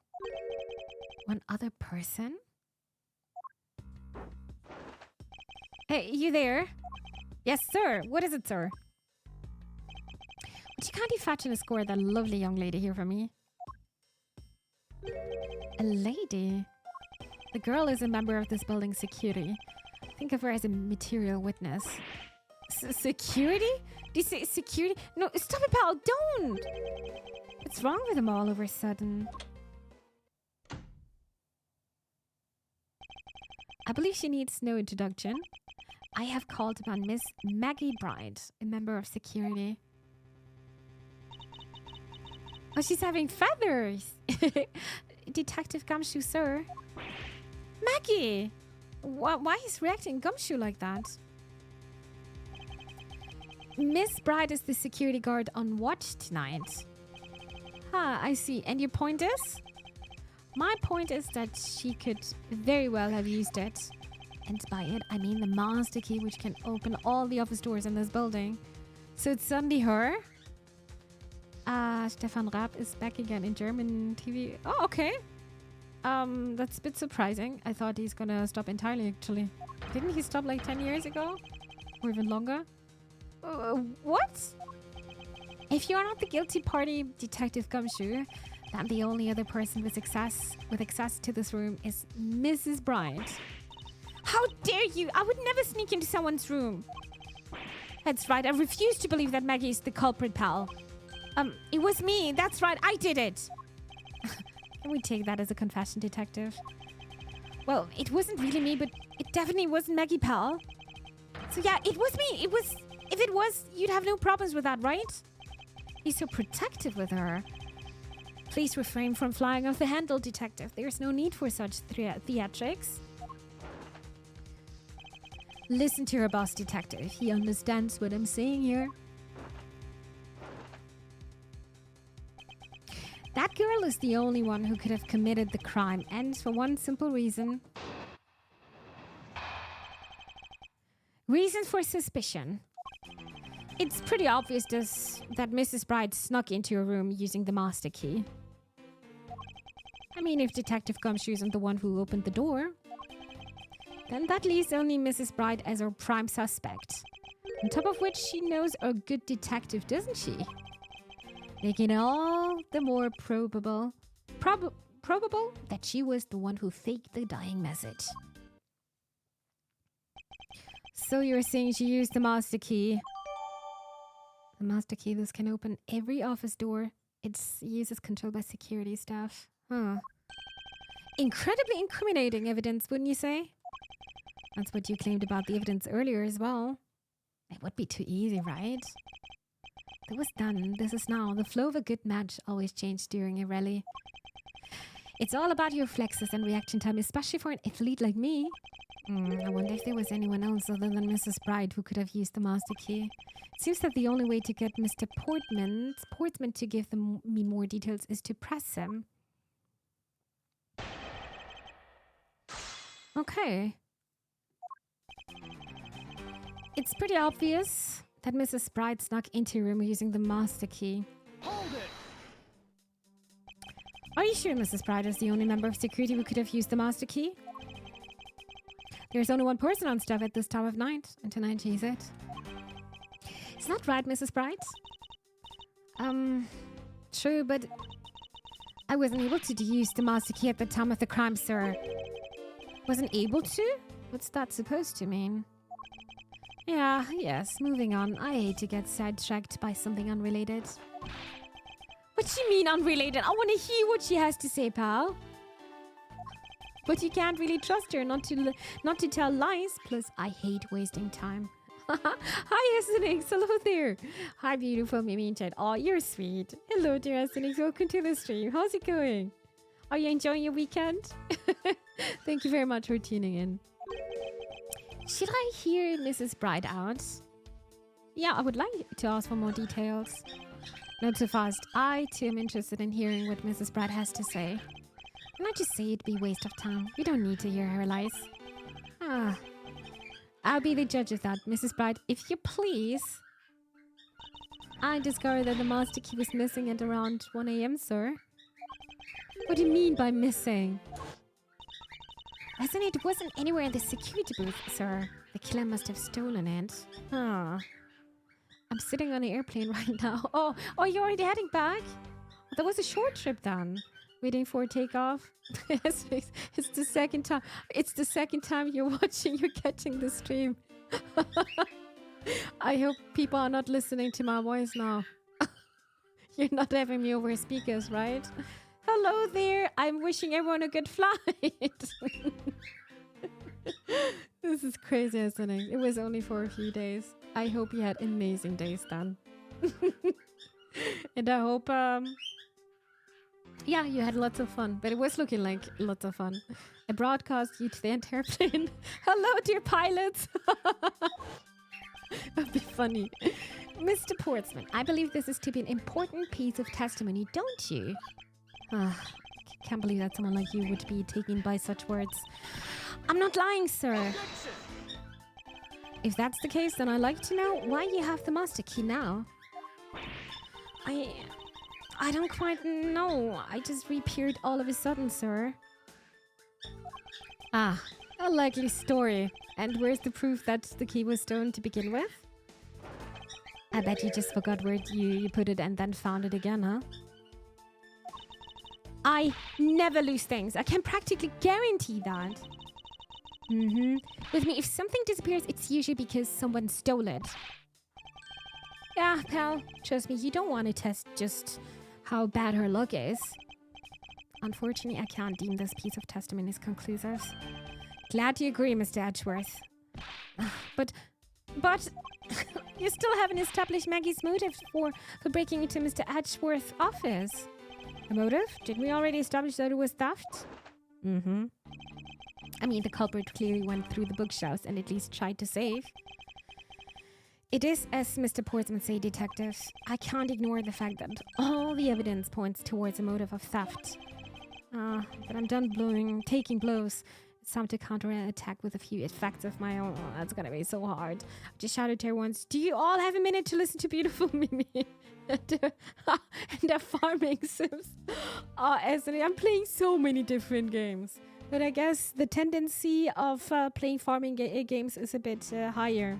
It's because a lot of wholesome games are going into this direction, actually. But I'm also playing a Space Marine. I'm also playing Doom. I'm also playing Bolt Gun. I'm playing so many things, but you always come up with farming sims. It doesn't matter what I'm doing. SNX is just wholesome there. I like my wholesome games. They're nice. Her intent from the messed up shelves to the wiped down save. I'd say thievery. Hold it. I concur that the culprit's motive appears to have been thievery. However, glad to hear that the great Miles Edgeworth is in agreement with little Omi. However, with regard to the investigation of the bookshelves and safe, hey, good thinking, awesome from opinion on the matter. Would it be too much for you to allow me to complete a full sentence? I mean, if Detective Gumshoe isn't the one who opened the door. Hold it. I thought we had established Detective Gumshoe's innocence pretty thoroughly. Why are we going back then? It was just a theory, one hypothesis among the many possibilities. I mean, I had my doubts about Mrs. Bride from the very beginning. If that's the case, then why didn't you mention her first? No, don't make that face, see? There goes the truth running the other way. Let's pick up the pace and see if we can catch up to it. I don't think you were catching my drift. No, but we are in agreement that the detective isn't the killer, right? If so, then I hope you'll understand when I say that since she's the only one who could have opened your office door, then that leaves only Mrs. Bride as our prime suspect. I gotta prove him somehow wrong here. If a game doesn't have a 12-year-old yelling and cursing loudly enough to blast my eardrums, then I don't want it. Alright, maybe my October is free now. Time for me to come party. Are you actually free during October? Can you just stay some day off? You just want to come to Germany to party, I feel. That's a long trip to party, but a very long one. But yeah, I think, I mean, you can visit Germany during every season, to be honest. Yeah, you can always do that. I mean, there are lots of Americans coming during Christmas because of our Christmas markets. I don't know if they're worldwide known for that, but a lot of tourists are going to them, and they're always loving them. Now, I would say that's a bit special. Oh, in November you're going to New Zealand. Damn, that sounds amazing. Damn. New Zealand. This is how I'm imagining like Norway and Ireland together, kinda. Just more south. I don't have any travel plans for the entire month of October. Maybe you can change that. But November sounds great, to be honest. That sounds really, really good. Where were we? Oh yeah, I need to press this one as well. Don't you think it's a bit early to jump into conclusions? Are you saying there's another way to open the door other than with a master key? Oh, I get it. Perhaps he had a spare made for someone else? I'll have you know, I've never made a spare, so what are you insinuating? Nothing. Guess I should have known better than to suggest that someone like you would. On top of which she knows our good detective, doesn't she? I've got a feeling the detective is having a small crush on her. Hold it. Is there anyone in this district who hasn't at least heard of Detective Gumshoe? Good point. He's practically celebrity among us prosecutors. Really? I never knew I was so talked about. Sir, we're holding our collective breath, you know? But when you screw up so badly that you're literally chased off the force. Wait, what? Is that true, Mr. Edgeworth? Of course not. That's hogwash. Hogwash, never heard of that. Phew, don't scare me like that. I almost had a heart attack here. And then this is the last statement, making it all that more probable that she was the one who faked the dying message. Let's press here. By dying message, you mean the bloody letters that spell out Gumshoe?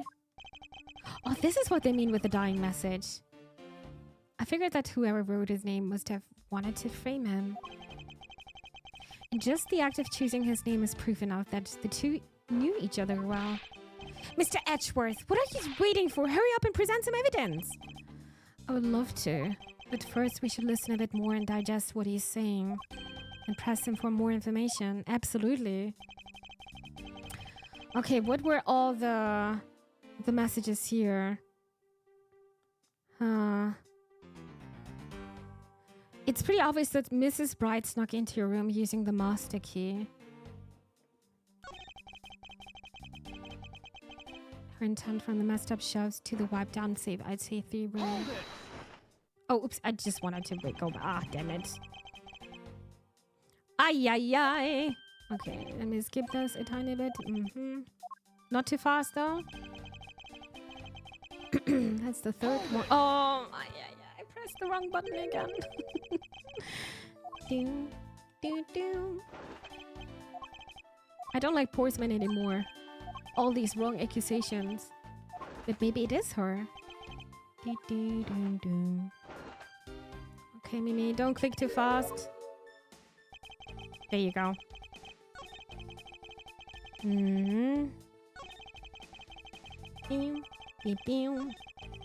It's pretty obvious that Mrs. Bright snuck into her room using the master key. What can I present here? No, this is not gonna help.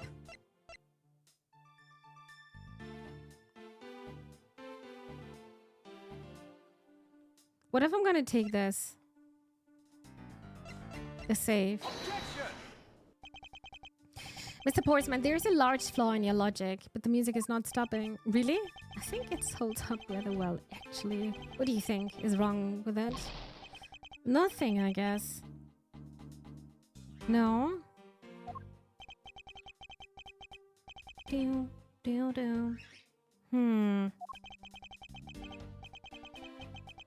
I wanna...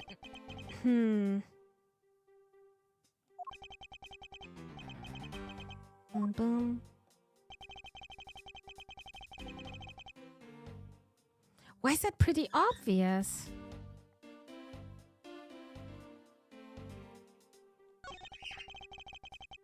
Her intent.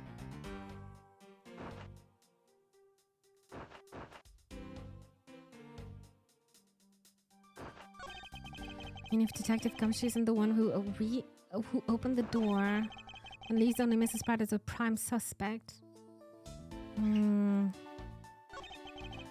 top of which, she knows a good detective, doesn't she? Making it all more probable that she was the one who faked the dying message. Mr. Ash, what are we waiting for? Hurry up and present some evidence. I would love to.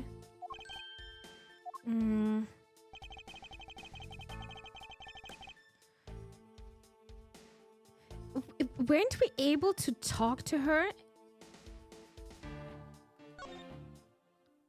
No, you can't do this here, I guess.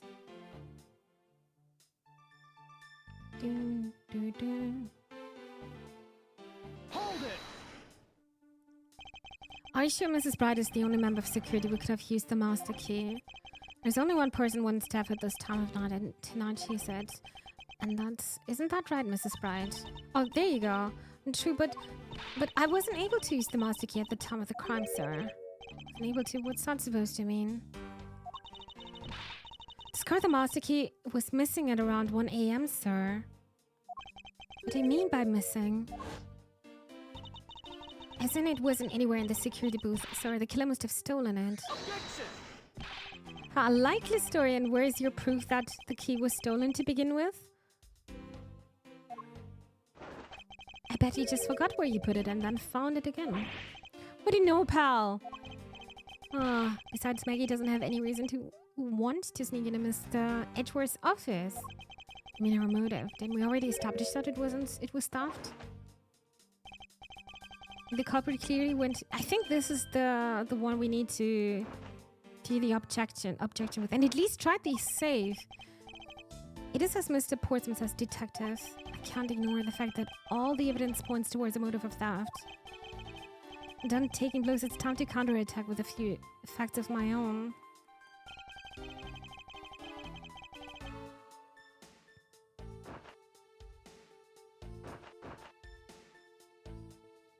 Your intent. The wipe down save. I'm gonna try it here. I'm gonna talk about the secret safe here now. Did it work? Oh wait, I pressed B. It worked, chat! The music stopped. Aha!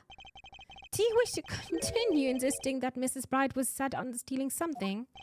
Why not? It's the truth after all. It was also by your logic that we came to the whole thievery conclusion anyway. That may be, but you must also be aware of the fact that the safe is a secret safe. The existence of which is only privy to prosecutors. Privy, not privy. I found it a little hard to believe that a hidden safe was a part of her cunning plan. But she could have found it by accident while she was turning everything else upside down. I highly doubt that. I'd say the culprit knew exactly what they were looking for. After all, only the bookshelf and the safe were targeted. Yeah, even I didn't know how about that safe, pal. And that means there's no way Maggie could have known about it either. But then, are you proposing that the killer is a prosecutor? Interesting conclusion. That's definitely looking more and more probable. What's wrong, prosecutor? Do you have a different suspect in mind now? Maybe it's him. It was all him the whole time. Curses, why? What made you? What's with the angry face all of a sudden? It's all my fault. What do you mean? It's Jim. He knew about the existence of secret safes. What did he just say? Any tea breaks? Actually, after the scene, we can do a small break. I want some tea as well. Good idea. Maybe you can get some. The worst part is there's deals to Europe all over except Germany. Maybe could you please talk to your president to put the flights on? I don't know why though. I guess we're a bit more expensive. We don't have a president, by the way. It's a called counselor. I guess though, right? We have also a president, but he's having a different role, or they are having a different role. It's more representative, like he's inviting people over and trying to show Germany from the good side, where the chancellor is doing the political stuff. Yeah, today is very indicative.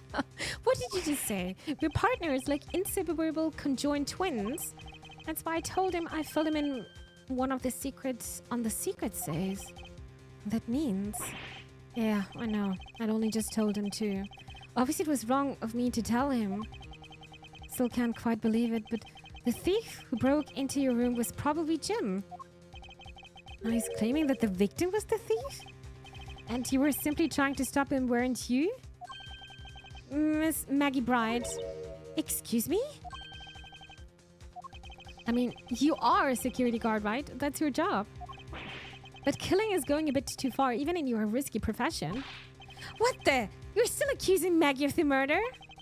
Yes and no. I mean, she had stumbled upon Jim, who had probably drawn his gun. Could you give one of your yachts as a donation so they can lower flight prices? Essex, do you see that donation goal I'm having, my healthcare goal? I don't have any yachts.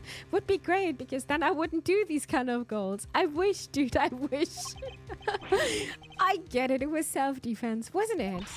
No, I couldn't. I could never do something like that. Not even as a security guard, sir.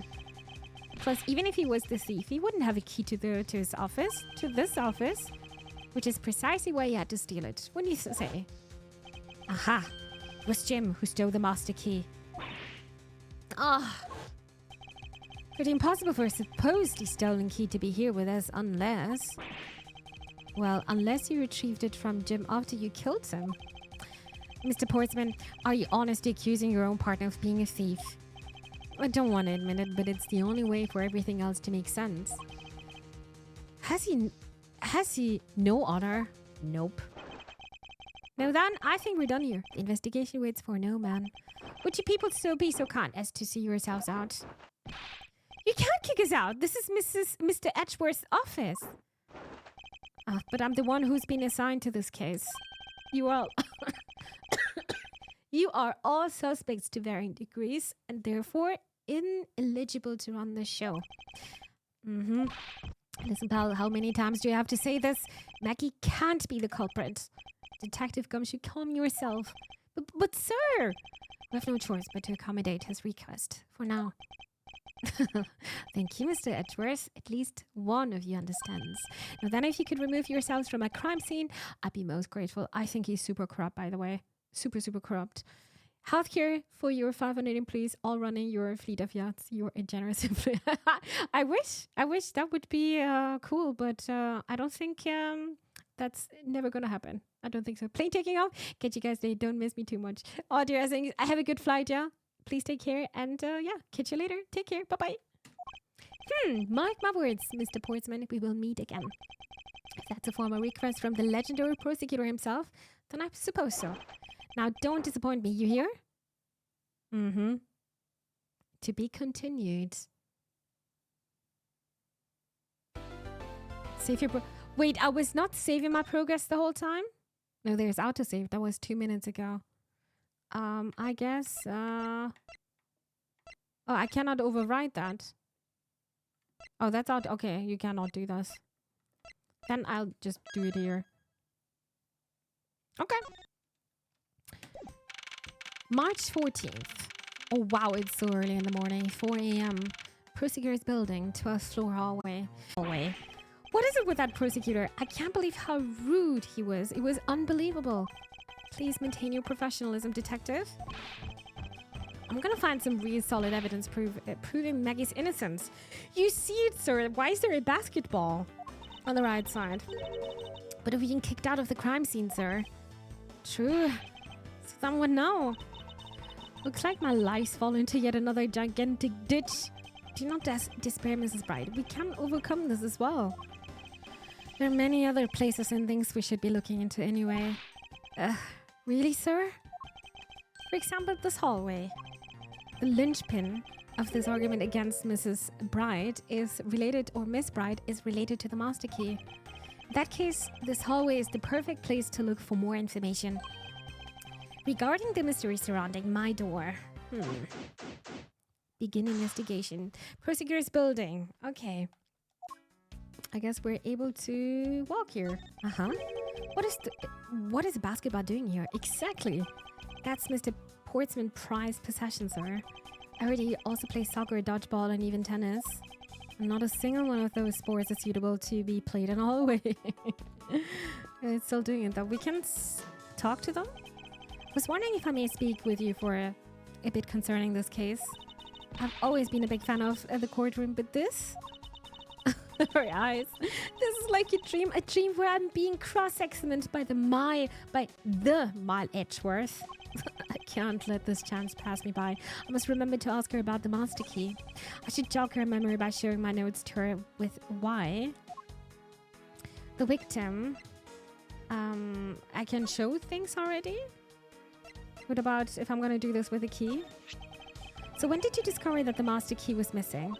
At the time I realized it, I think it was around 1 a.m., sir. I noticed it was back at around 2:30. It was just sitting there on the ledge where the security room's reception window is. But I'm sure that between those two times it was not just gone but stolen, sir. Huh. We're having more information now. Okay. Why is such an important key stored in such an insecure place? It's not like that, sir.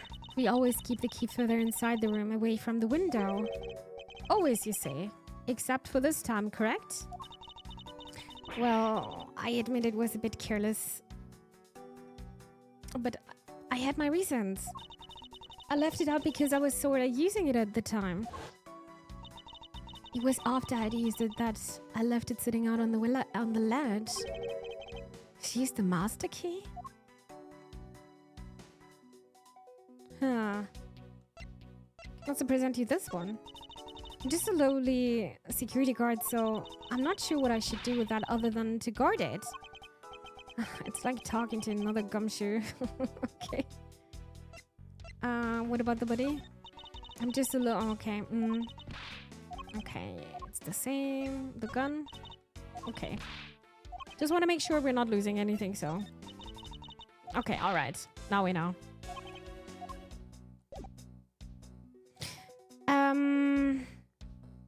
Use the master key? What did you mean by use the master key? I had to use it to open the door for this prosecutor who had forgotten his key. Uh-huh. I mean, it's my job as a security guard, right? Huh. Aha! What is it? That's right, I just remembered. The prosecutor who forgot his key. It was Mr. Portsman, sir. I had a feeling the whole time it's probably him. What? Please tell me more, Mrs. Bright, quickly. Forgetful Mr. Portsman? It was around 12 a.m. Mr. Portsman had forgotten his office key, so he came down to security, sir. And that's when you loaned the master key to him? No, it's against regulations to loan the master key out to anyone. I walked with Mr. Portsman to his office and opened the door for him personally, sir. I see. And then what happened after that? Well, he called for me to come close up his office as he was leaving to come home, or to go home. It was around 1:30, I think. So in summary, for the sake of one forgetful prosecutor, he used the master key twice tonight. Huh. This key was used to unlock and lock Portsman office at 12 and 1:30. This is exactly around this time, Chad. Talk about suspicious. I doubt you can say that you've never left your keys at home, detective. I think this calls for a thorough examination of Portsman's door. What about the victim? Have you ever met the victim before? Well, I've seen him a couple of times before when I had to go to Mr. Portsman's office. Mr. Faith was always playing basketball with Mr. Portsman, sir. That sounds like fun. Just once I had loved to play with him. It sounds fun, but the only person ever taking a shot was Mr. Portsman. All Mr. Faith ever did was pass him the ball, sir. On second thought, I don't think I'd have fit in all that well with him. What about yourself? Mrs. Maggie Bright, correct? I take it that you are an acquaintance of the detective. She was under my supervision back when she was still on the force, sir. One day she got caught up in a murder and things started going downhill, so she quit. But I owe a lot to Detective Gumshoe for introducing me to my current employer. Or so I thought until a few hours ago. Right before I was about to clock out for the night. You got caught up in this whirlwind of a case, correct? Don't worry. My whole life has been nothing but a whirlwind of bad luck and failures. Oh, that sounds so negative. Since I was 6 months old, when I fell from the 9th floor of the apartment building. I've been hit by all sorts of vehicles, gotten sick from all sorts of foods, failed at almost every test I've taken, experienced almost every kind of disaster. And now I even managed to be named a criminal just when I become a security guard. That's a lot to go through in one lifetime. I know! And just when I thought I'd finally found my happiness, I wound up getting you and Detective Gumshoe involved in my bad luck. You don't need to worry about me, Mrs. Bright, nor do you need to worry about yourself. I will solve this case and prove your innocence. All I ask in return is for your cooperation. Yes, sir, Mr. Edgeworth, you can count on me. I'll do all I can to help. Okay. Definitely got more information now.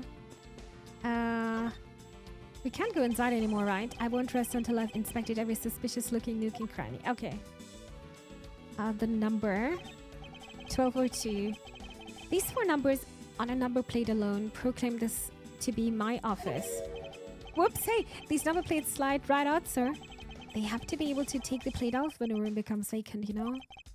Although the idea that it can be so easily removed is kind of sus. I don't see any signs of forced entry, and according to the guard, no signs that the lock was picked either, sir. Meaning that the door really was opened with a key. Do you happen to ask if any prints were lifted from the doorknob? Apparently the doorknob's clean as a whistle. Wiped, they think. Whoever this thief is, they did a good job of not leaving any clues behind. And the door itself, a minimalist yet classy door made of top quality wood. It's sturdily made, making it near impossible to break in by force. It's almost majestic, sir. I wish I could be as stately as this door. Only Gumshoe would praise the door as something greater than himself. Being a detective has its own rewards and a certain virtuous value, I think. If you live up to your full potential, that's a poignant trait that everyone can admire. I see. So you're saying, sir, that me bringing me is the best thing I can do for everyone? Right. That long pause wasn't exactly reassuring, sir. All right. Wait, I can also talk to him, right? Or won't rest until I've inspected every suspicious-looking nook and cranny. Look at this there. Aha! The documents, Isn't that this missing O-series file, sir? No doubt about it. The bloody letters make it clear as day. There seem to be a few pages missing. Our thief took only what was necessary and left the rest behind. So what are these O files about, sir? Guess they've got something worth stealing in them, huh? Not particularly. It's just a collection of court case files. However, the cases within these files are not mine. Huh.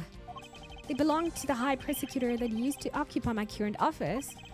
I have my reasons, but let's just say I was charged with keeping them as they were. And that means the thief must have also wanted the file for a specific reason, right? It would seem so. Only the pages related to that case from 10 years ago are missing. I wonder why anyone would care about such an old case. A well-crafted, high-quality sofa for visitors. The stitching is excellent. Talk about a luxury waiting area. These babies are also great for napping, you know? I wouldn't want to nap in this hallway. You would sleep even out here, detective, in a hallway. Whenever I do, I always wind up dreaming about giving testimony up on the stand. But it always ends the same way, me getting trounced by a lawyer. Isn't that awful? Maybe I should give it a try sometime to envision myself winning. Naturally. Oh! I bet the thieve's not under here. I guess there isn't enough space for anyone to hide under here anyway. Imagine the thief would be actually there and waiting. So we're leaving. I mean, if someone could contort themselves to fit, I'd be really impressed. Sounds to me like somebody has already tried at least once before. Seems like we're also done with this one. What about this door? 1203? I wonder if Santov inspected everything. I take it that this is Mr. Portsman's office? Yeah, you can't mistake it because of that basketball hoop, sir. And that reminds me, Mr. Portsman had actually wanted room 1202 really badly. But since you were already occupying it, Mr. Edgeworth, we put him next door, sir. So why was Mr. Portsman so particular about getting room 1202? I'm not sure, but I bet it's because of something like his birthday is December 2nd? Oh. Players are reminded to stay hydrated. Yep, that's gotta be it. I can't think of another reason why. Can't think of at least 3. Bah. Why am I even wasting time thinking about this? What about the doorknob?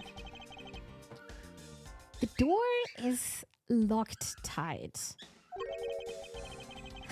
I bet the old credit card trick wouldn't work. Here, huh, Mr. Edgeworth?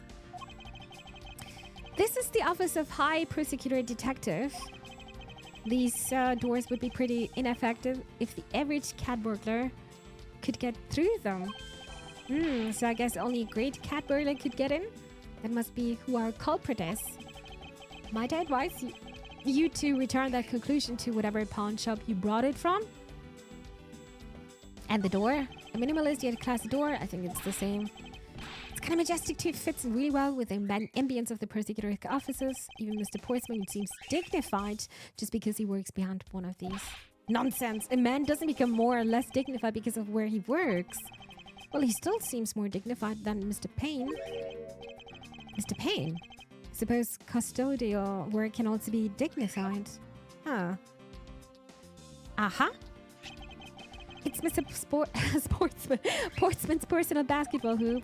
Can't believe he put something like this in the hallway of a prosecutor's office. But you know, it's actually pretty useful, sir. I haven't gotten lost trying to get to your office since it's been here. How long have I had the same office and yet you still managed to get lost? I mean, if it's like a big complex here, I understand that. What is a basketball hoop doing here? Didn't this used to be just outside next to the building a long time ago? So when and why was it moved indoors? I don't remember exactly, but I saw one of the officers drag it up here recently. Drag it? Or that it wouldn't fit in the elevator, so the poor guy had to bring it himself? Oh my god. All the way up to the 12th floor. Oh god. That sounds horrible. Looks like you're in quite the pinch, Mr. Edgeworth. To be sure, murder within the walls of the prosecutor's office is no trifling matter. We must find, apprehend, and punish the killer accordingly post-haste. Sounds like a messy case you've got on your hands. If you ever feel lost or need some advice, my door is always open. Well, it's good to know. How gracious. I will keep your offer in mind. Who's this guy again? Prosecutor. Is everything all right? Yes, sir. If you must know, I weighed myself this morning. I'm finally at 154 pounds. Congratulations, but I was asking about this hallway and this room. Oh, everything's okay, sir. A word of advice. Stay focused or you may start to lose even more weight. So, did we investigate everything? Are we able to go here now?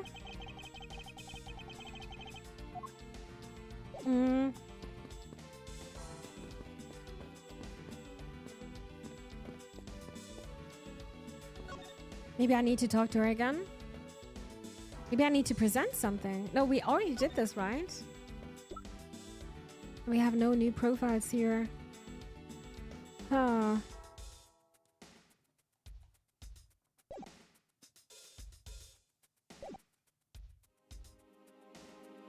Maybe I can do a deduction though. Okay. We have... What do we have here? Files in disarray. The culprit rearranged my files twice, once before and once after the murder. Why? The master key. Maybe we need to combine master key was stolen and use the master key. Master key was stolen. This key went missing from approximately 1 a.m. until 2:30. Another handgun. Other than the victim's gun that I found, could there be another gun in play here? And use the master key. It sounds like it's fitting, right? The key was used to unlock and lock apartments. Office at 12 and 1:30. Yeah, it's exactly around this time. All right, let's connect those. Bam! Nice! Miss Bright, I'm afraid there is a flaw in your story. Wait, what? No way! I mean, sir? Pal? You said that you locked up Mr. Portsman's office at around 1:30, right? That's correct. However, the master key had already been stolen at that time. Wow, nothing gets by you, Mr. Edgeworth. You saw that contradiction like a pro. I had totally forgotten all about that, but thanks to you, I remember it now, of course. You're right. It was around that very time that I realized the master key was missing. And... well, I'm a security guard, sir. I couldn't just admit to losing the master key, could I? It's so weird that when the music suddenly stops, it's just getting so quiet, huh? So, I pretended to lock up his room, sir. You pretended? Oh. Yeah, I used my house key. It made it look like I was locking up, sir. So in actuality, you never did relock the door then? Well, I thought that maybe I could go lock it after I found the key. Come to think of it, I guess the door still hasn't been locked properly. Oh, interesting. Mr. Portsman office. Mrs. Bright unlocked the door, but master key was stolen, so she could not lock it up. Uh-huh. So we can enter this room now? Or do I need to do... do you need to deduce here? No. Evidence. Master key? Can I just... oh my god, I don't have much left though. Should I do it?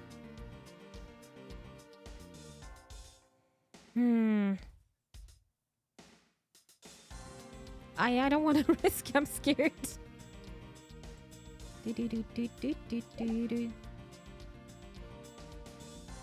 What?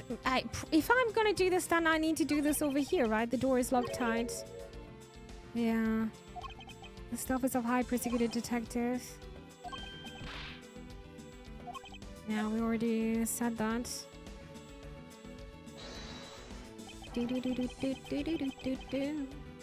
I hope I'm doing this right now.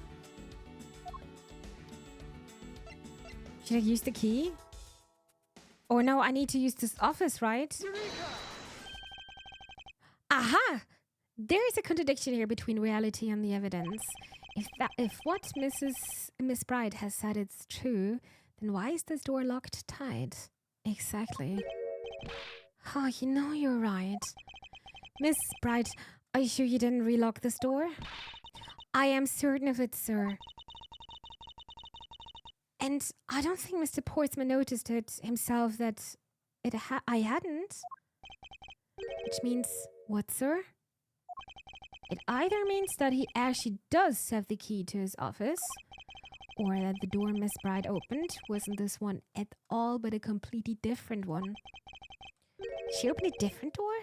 But how can you prove that? There is an easy way to find it out. All we need to do is... we need to examine these. Prints on the master key, prints on the doorknob, prints on the number plate. Huh. On the doorknob? The prints on the doorknob will tell us everything. Hey, you pal, do us a favor and see what you can lift from this, okay? So, what did you find? Oh, did we do it right? There's no need for such belligerent, nostril-flaring detective. Sir, I have found only Mr. Portman's and Mr. Faith's print on this doorknob.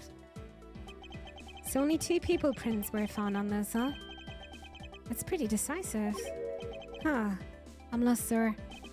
Thinking logically, a certain other person prints should be on this knob as well. And then whose print should also be on this doorknob?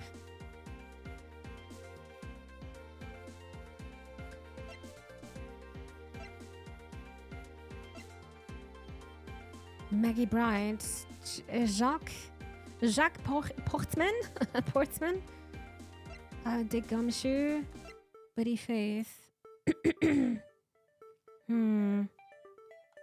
That should be also Maggie's, right? Take that! Don't you find it odd that the prints of the person who unlocked this door are absent? You mean, yes, the door that Miss Bright opened could not have been this one, but a different one? Uh-huh. Miss Bright says she unlocked this door, but her prints were not found on the doorknob. What have we here? I won't rest until I've inspected every suspicious-looking nook and cranny. There's a letter. What is this? Looks like a scrap of paper. I'll get it, sir. Let's see. Oh, there's something written on it.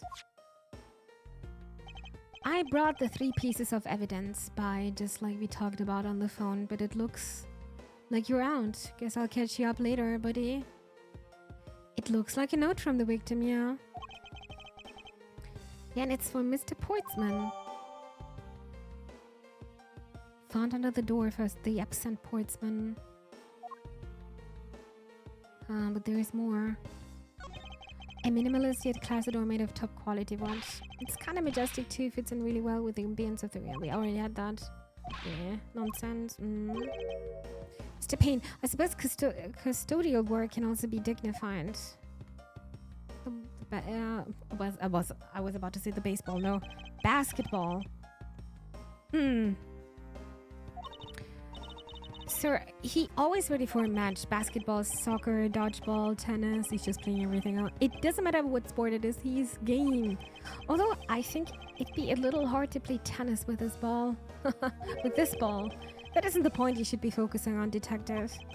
You're right, sir. No, I know what I should be focusing on.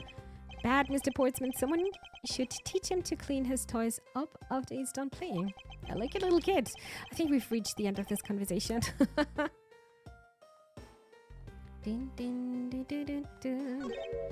what's this? What are you looking at, sir? Hey, how about a game? That's okay, detective. I just found the position of the soup to be a little off. Hey, you're right, sir. I guess it shifted when someone made a seriously sweet slam dunk. The positioning of the hoop is definitely unnatural. Why? Oh, because of the shadow. Not the shadow, but it left a mark on the carpet. Huh, definitely unnatural. It better take a note of this. It's sitting in front of the Portsman office. There are signs that it's been moved. Why?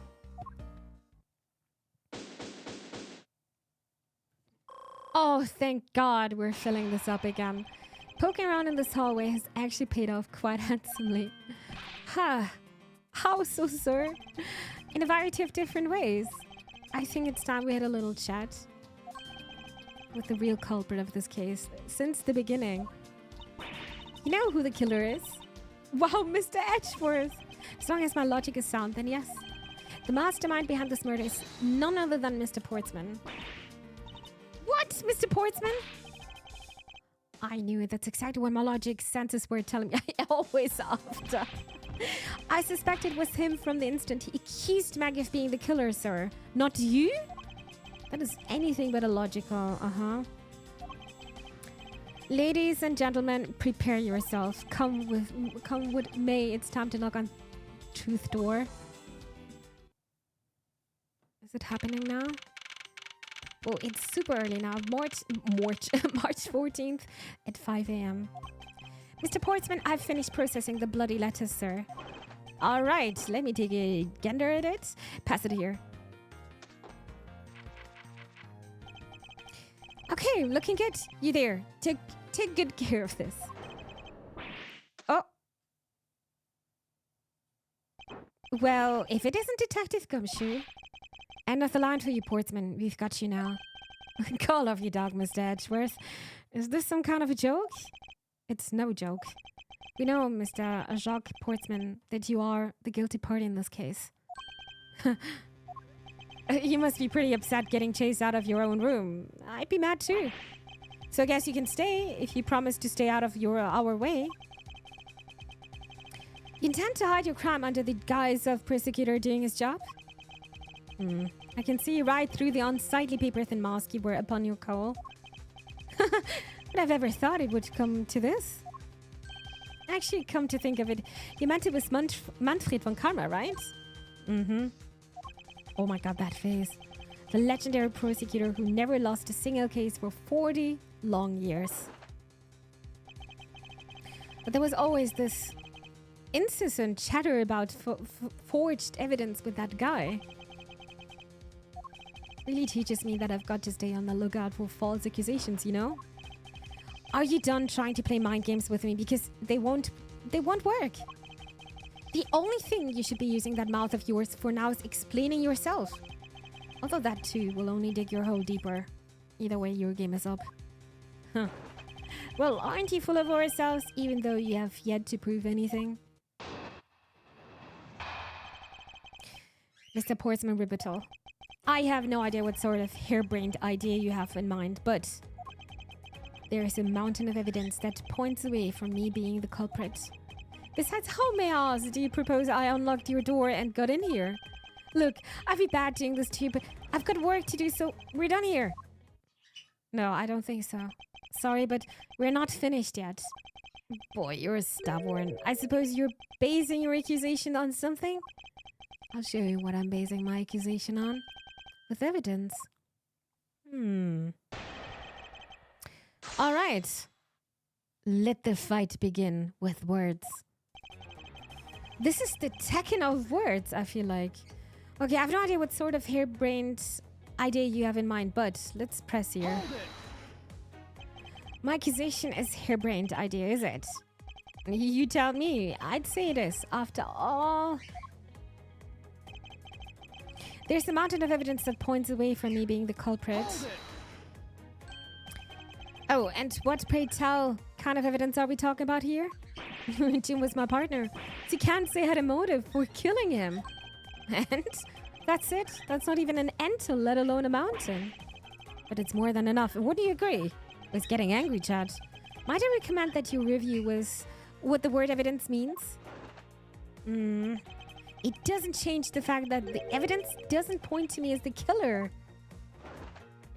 He's a bit weaker than the beginner, right? Was Colonel Mustard in the kitchen with the typewriter? Mustard? Besides, how may I ask do you propose I unlocked your door and got in here? Hold it! Well, we got some proof. Unfortunately, I believe I've already shown how earlier.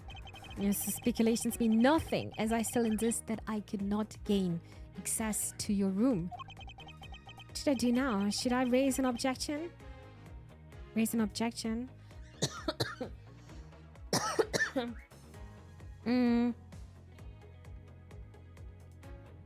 Yeah, why not?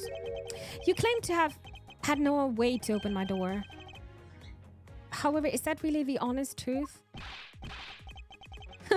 Alright, I'll humor you. Go ahead, shoot.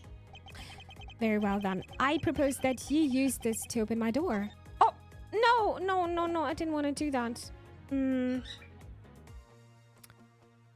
To open my door? Oh god, what am I doing here? It was Mimi at lights with a knife. I saw... FC? It wasn't me. And I'm gonna prove you wrong. No, it's him, but I need to show this somehow now. I don't know how to do this properly. Can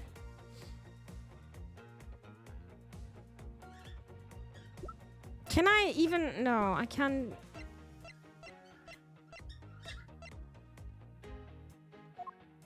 The hoop. I don't know what to take here. I'm gonna make a mistake. I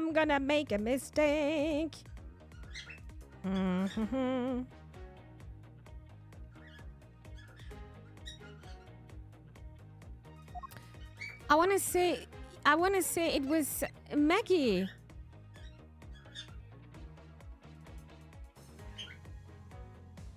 But I can't do that.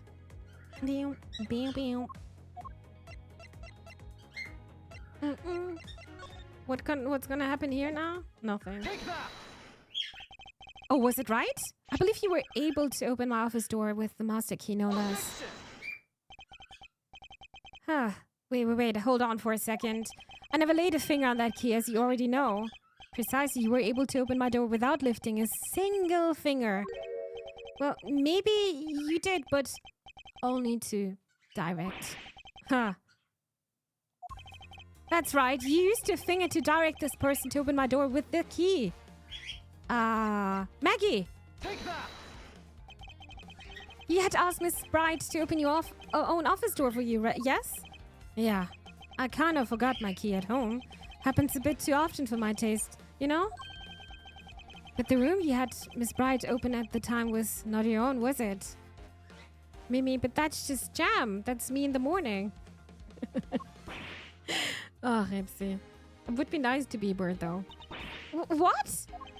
You have quite the imagination. But why don't we ask the girl herself whose door she opened, shall we? I'm certain that it was Mr. Portsman's door, sir. I checked the number plate to make sure I was opening the right door, sir. See, Miss Bright backs up my story. Yet, what if you had misled her to fool her into thinking what you wanted? Because you can change the numbers. And how do you suppose I did that? By switching the number plates on our doors, for example. That's right, they do slander pretty easily. Furthermore, you then used one other thing to give a very strong impression. That the door was opening was yours and not, in fact, mine. What was it that Mr. Portsman used to make Miss Bright think that it was his room?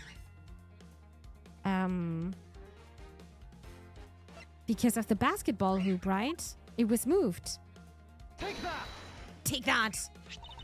What? The basketball hoop, sir? It's quite the peculiar fixture in a hallway, let alone a hallway in this building. Which is why it left an unusually strong impression on you. It's an object perfectly suited to sit just outside the office of Peck, your persecutor.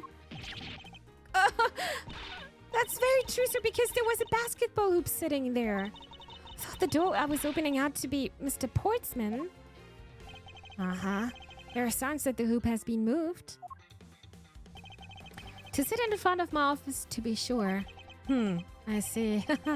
So that's how you throw suspicion on people. Thanks for the tip. But I think your conjecture is a little off the racetrack. Oh god. Oh my god, we're actually having a proper argumentation, a testimony. 24 hours, maybe. I'm not ready for this though. No, you're just spouting nonsense. I had the girl open my office door. After that, I was in my room the entire time. You don't have a single reason to suspect me. Everything. I've got everything, hopefully. So he intends to keep his innocence to the end, does he? I hate when he's doing this with his jacket. It's Making me nervous. I am as pure and innocent as my jacket, sure. Speaking of. And Miss Bride is as dirty and guilty as the jacket she wears. What? My jacket's not dirty, have you know? I just washed it yesterday.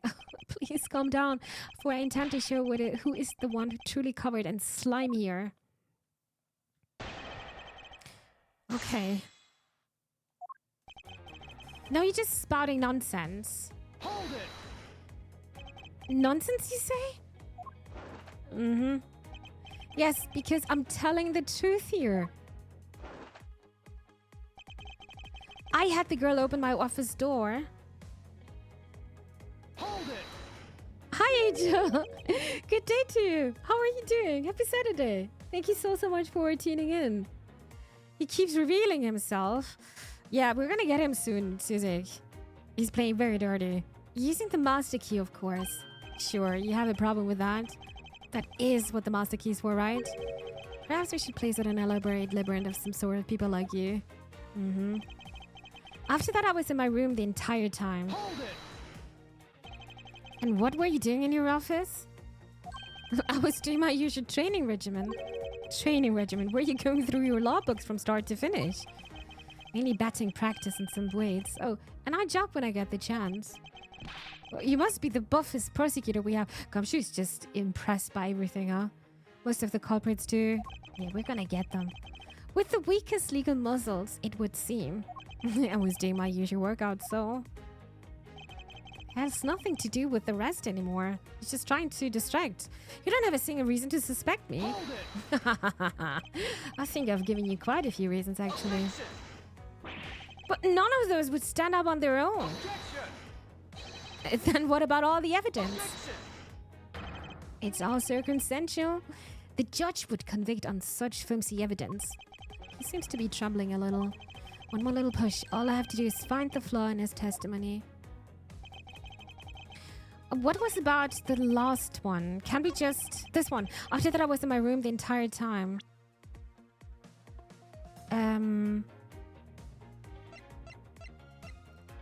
The notes left by the victim found under the door for the absent portsman. Objection. This one. Huh. That was a lie. What are you talking about? How is that a lie? This is a note that the victim left for you, Mr. Portsman. Note? It was left under your door, or did you not notice? And right here it says, but you're out? Now he's sweating. You were not in your room when the victim came to call on you.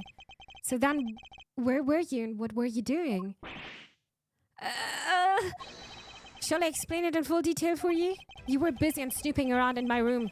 The very room you had Miss Bright open for you. That's just nonsense. You have no evidence that I made the girl open your door for me. But I do. A very decisive evidence. Oh my god, I like this music here.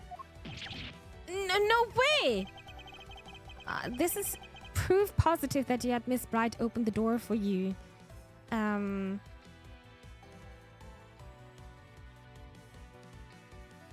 I don't know what to take here. That you had Miss Bright open the door for you. The door? The office door, right? Take that. I had your door dusted for prints. My door? What for? Come on, I bet you didn't find anything, huh? You sure are good at wasting time. You're right. I didn't find anything, and definitely not Miss Bright's fingerprints.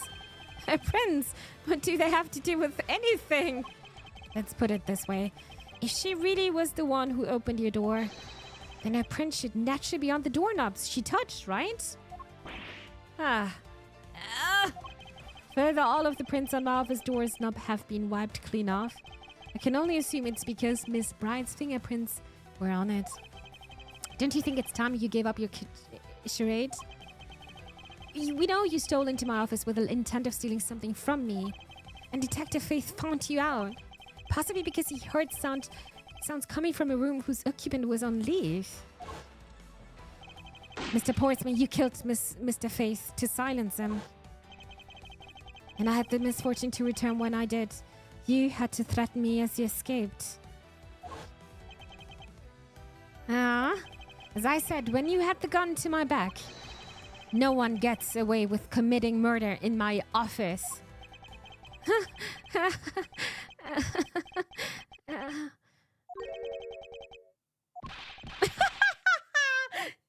I'm getting crazy here. And just what's so funny, huh, pal?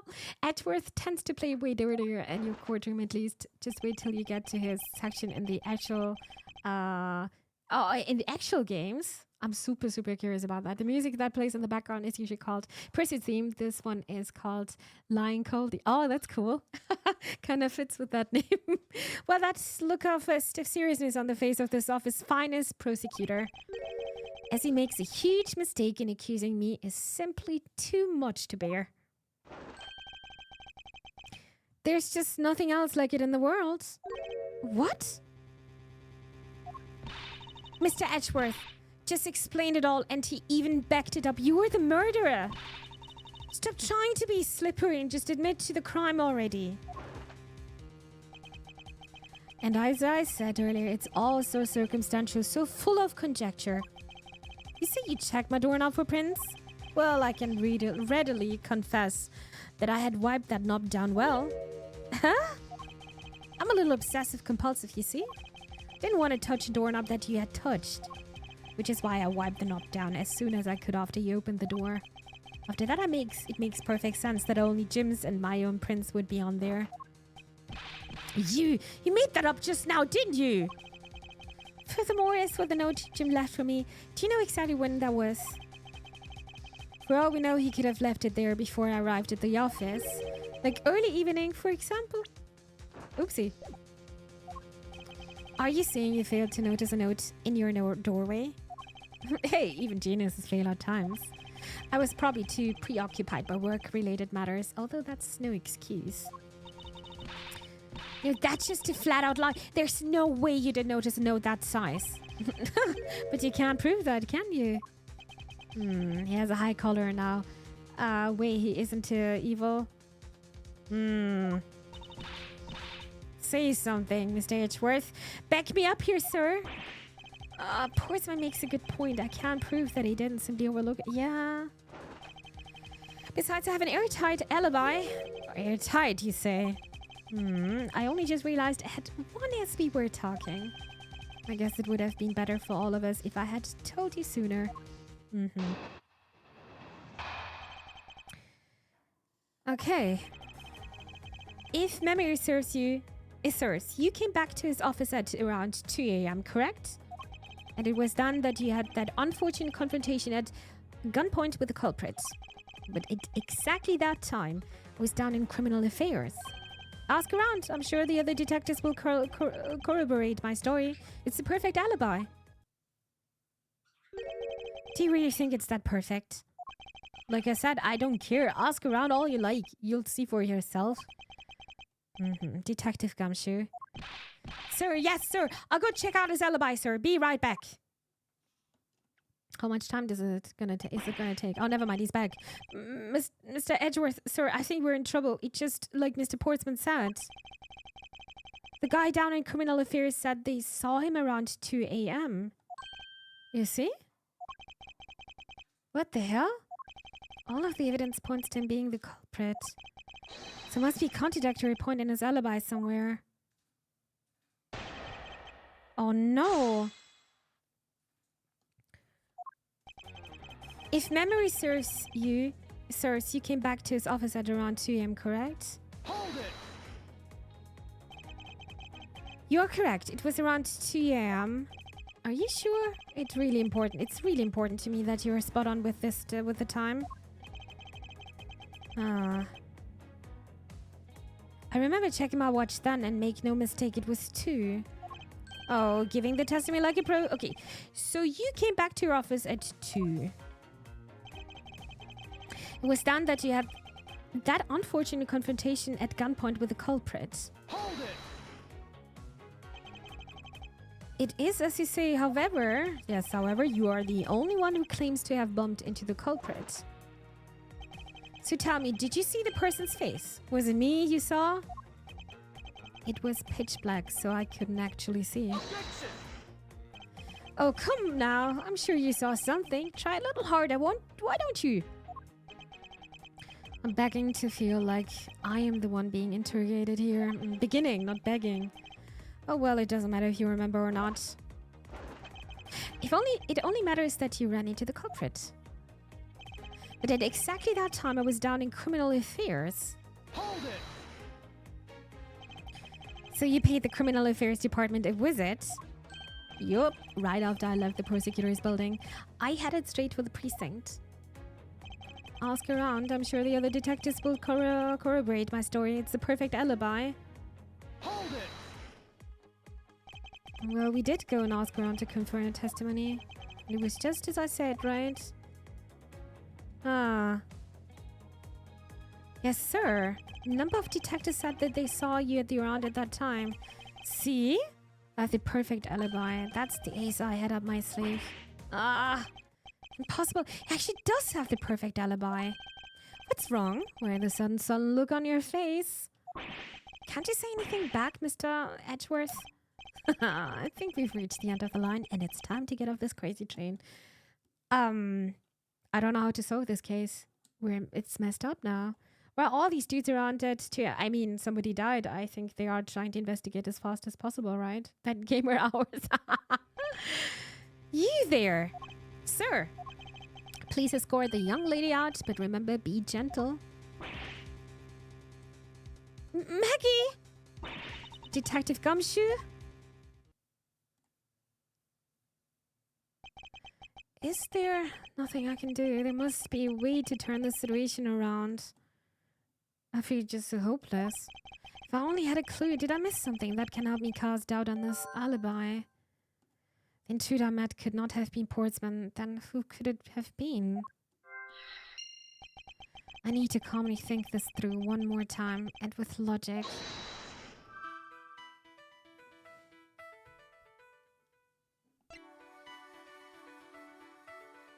Okay.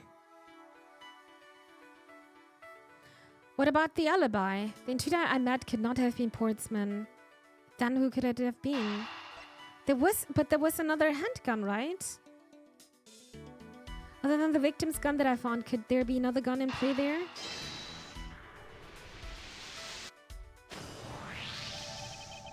There were 2 bullets left at the scene of the crime. One that robbed Mr. Faith of his life. And one that nearly robbed me of my jacket.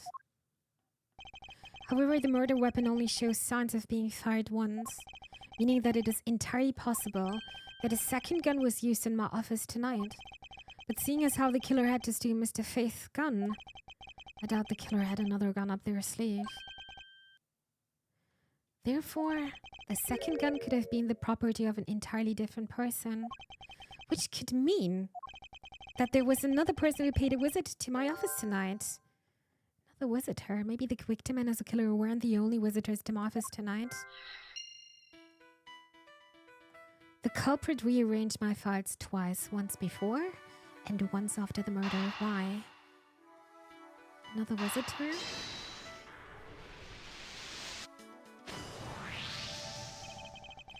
Supposing there was yet another visitor tonight, that would also resolve the issue of why my shelves were upended twice. We know that the shelves were disturbed once before and once after the murder, so it shouldn't be much of a stretch to think that it was the work of 2 different people. Once by the person who stole the victim's gun and then killed him with it, and once again after the murder by our second culprit, who was the owner of the second gun. If we suppose that the second culprit's gun was the one that was pointed at my back. Objection! Mr. Portsman, it seems that I need to amend my assumption regarding this case. Great, so you finally come to your senses. Mr. Edgeworth! Sir, what are you saying? This has been a big misunderstanding on my part from the start. I had assumed that the person I ran into was the killer, but that may not be the case. What do you mean? The person I ran into was just your average thief. A thief? But, sir, doesn't that cause some sort of contradiction in the facts? Not at all. It simply means that the killer was someone else. And it means that in actuality 2 culprits stole into my office tonight. What do you mean 2? It explains both why my shelves were disturbed twice and how there were 2 guns. Mr. Portsman tricked Miss Bright and gained entry into my office. Objection! No, you're just leading the argument. You still don't have any actual proof, you know? If you could please go along with my hypothetical scenario for now, Mr. Portsman. In the end, if you really are innocent, you should have nothing to worry about. Now then, returning to my scenario, Mr. Portsman was out to steal something from me, which is why he checked my secret safe and ransacked my shelves. This is the first time. So then, this would be when the files were put back in the wrong order, right? Correct. And then, just when he was about to look somewhere else, we should walk in with his own partner, Mr. Faith. But why did Mr. Faith come into your room, sir? He probably had business with Mr. Portsman, which is why he was in the area. But that's when he noticed sounds coming from my office, would be my guess. Oh, because you were supposed to be away, right? And he must have thought it was odd, so he came into this office to check it out. 2, it must be the dangerous burp gang with their thoughts, huh? I imagine that's correct. And as a detective, that was... Oops, I pressed a bit too fast. I'm sorry. But when he came in, he found his own partner standing there. Because it was Mr. Portsman, Mr. Faith probably let his guard down. But Mr. Portsman was not so merciful as to let him leave alive. He waited for a chance and stole Mr. Faith's gun from him, and then he killed him. He silenced Mr. Faith for catching him in the act of stealing.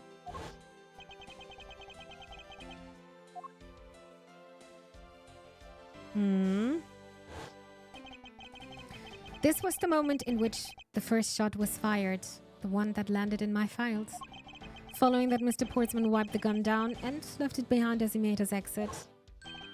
He could afford to do that because he had also left a fake dying message behind. You're such a complicated troublemaker, you know that? Well, if things were as simple as that, then all would be solved. However, there was yet another visitor to my room, and this is where it gets complicated.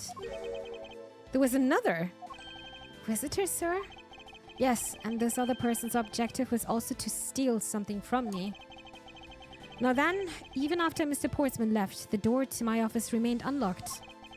However, this new visitor had no way of knowing that, and so they stole the master key from the security guard's room, and then entered my room and searched through my shelves. This was the second time they were disturbed, and it seems the thief found their prize. The stolen O-file, right, sir? Correct. Only just as the thief was about to leave with the file, I appeared. The thief then threatened me with their own gun and made their escape. The second bullet was fired during that brief encounter. So the shelves getting messed up twice and the 2 bullets. It was all because 2 different people were doing those things at 2 different times.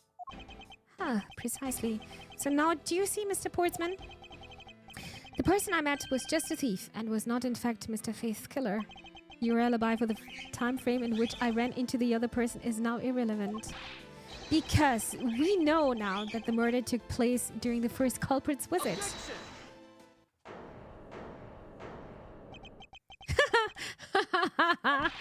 What's so funny? Absolutely splendid. Your scenario explains everything. Of course it does. It's Mr. Edgeworth after all. But you know, it still doesn't change the fact that it's all circumstantial, right? Supposing if, and that's a big if, your theory is right. It would indeed render my alibi, which has withstood scrutiny, mind you, irrelevant. But there is still one defining point of your argument, for which you have no evidence. The supposition that I was the first visitor. Mr. Edgeworth, you can't let him get away with that, sir. But he has a point. I have absolutely no proof at this point. Don't say that, sir. I don't believe this. Don't worry, Maggie. I'll do something if I must. You know something? I found your attitude to be somewhat peculiar, Mr. Edgeworth. If the person you met really was just a plain old thief, why is that person not your main suspect? That is, if your theory is correct. Aha. Portsman's... this guy's just not giving up, Chad. That thief you ran into should be your real suspect, wouldn't you say? We should be out there looking for that thief, right? Right now, they might still be nearby. I had to repeat myself, but as I've already said, I was training in my room. And when Jim came to deliver some evidence to me, I was down at criminal affairs. So it can be expected to know what happened around here after I left. So you think we should be out there looking for the thief? Of course, now it isn't the time to be having these dead-end discussions. I don't think it's all dead-ended. I find your alibi to be fascinating. Let's continue where we left off, shall we? I know he's lying. I know he was here at the scene of the crime. Just have to find a way to prove it. Okay. That thief you run into should be your real suspect, wouldn't you say? We should be out here looking... Oh, wait. We should go back to the... No, I need to press that one. Hold it! Actually, no, I wouldn't. Why not? That's elementary. The dying message, of course. Mr. Faith's killer was clearly left those letters on the spines of those files. And it was after they were on there... that the thief stole one of them. You mean the O files, right? And that's how we also know the letters themselves were a setup and not from Mr. Faith. If the thief was the killer, do you think they would try to undermine themselves? Maybe the killer just didn't think of that either? Yes, that must be it. Maybe, just maybe. Okay, second statement. We should be out there looking for that thief right now. They might be still nearby. Hold it! Once escaped, I highly doubt a thief would linger nearby. Well, you never know. Maybe they didn't get what they were really after. Ah, you talk like you know quite a bit about this thief, huh? It's nothing like that. I've no idea about anything after all. I hate to repeat myself, but as I've already said, I was training in my room. Hold it! But according to Mr. Faith's note... Hold on, I thought we already cleared that up. Didn't we say that Jim left that note for me in the early evening? If you have proof that he left it at the different time, say just before he was murdered... I don't have any, no. You see? So I insist again that I was in my office the entire time. And when Jim came to deliver some evidence to me, I was down at criminal affairs. Hold it! Why didn't you go there with... Mr. Faith? Just because he said he was tired and was going to take a quick nap. You know those sofas in the hallway? He likes to sleep on those. It's one of his habits. Just like our friend detective, huh? What if the evidence he brought? There were things related to yesterday's case. Just 2 items. A gun and a pendant. Interesting. This piece of testimony seems too crucial to let slip through the cracks. I think this might be this statement, actually. He brought me 2 items, a gun and a pendant, that are related to yesterday's case. Hold it! A gun and a pendant. Yes, this gun, which was the murder weapon. And this pendant, which belonged to the victim. And why were you talking them to criminal affairs?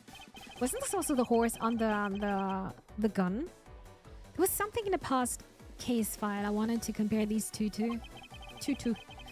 But all this has nothing to do with this case right now. Anyway, I believe you'll find the long paper trail I left to be to your satisfaction. This is all matching up with what Detective Gumshoe found out. And the last statement, I can't be expected to know what happened around here after I left. I can't expect you to know, can I? No, but I guess you can expect me to take a guess based on logical deductions. Oh, then let's see you deduce. Jim waited for me to leave and then stole the master key. For the purpose of sneaking into your room, of course. And that's when Miss Bride caught him red-handed and the murder grew cured. It's all exactly as I had laid out earlier. No, he's lying. I know he was here at the scene of the crime just to find the proof. Okay. I was a bit sus of the fourth statement. Because we got a hint there. He said, okay, that's interesting. I'm just going to take this. When Jim came to deliver some evidence to me, I was down at criminal affairs. But the note. The note. Oopsie, that's not the note. This one. Objection! Mr. Portsman, there is a large flaw in your logic. Really? I think it holds up rather well, actually. What do you think is wrong with it? Nothing? No? Huh.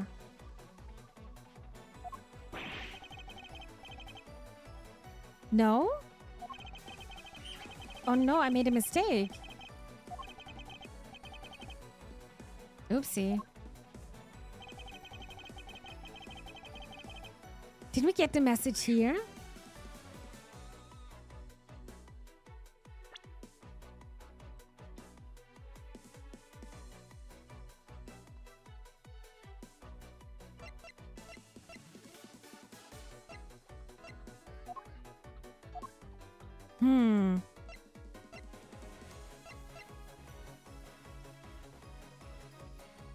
I took this one, right?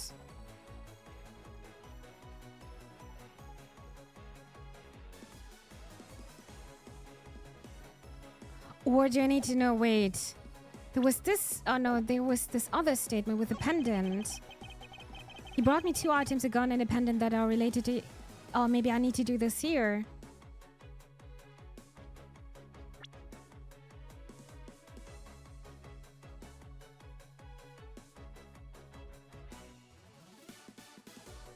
Child, a gun and pendant, that's here.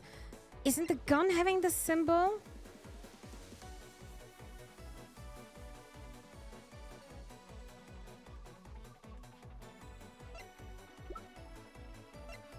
Oh no, I actually don't know what to do here.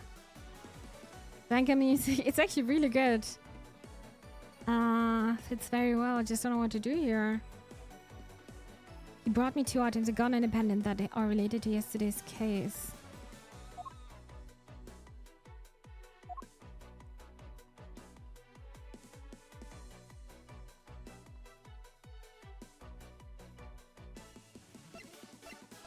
Can I take this? Objection!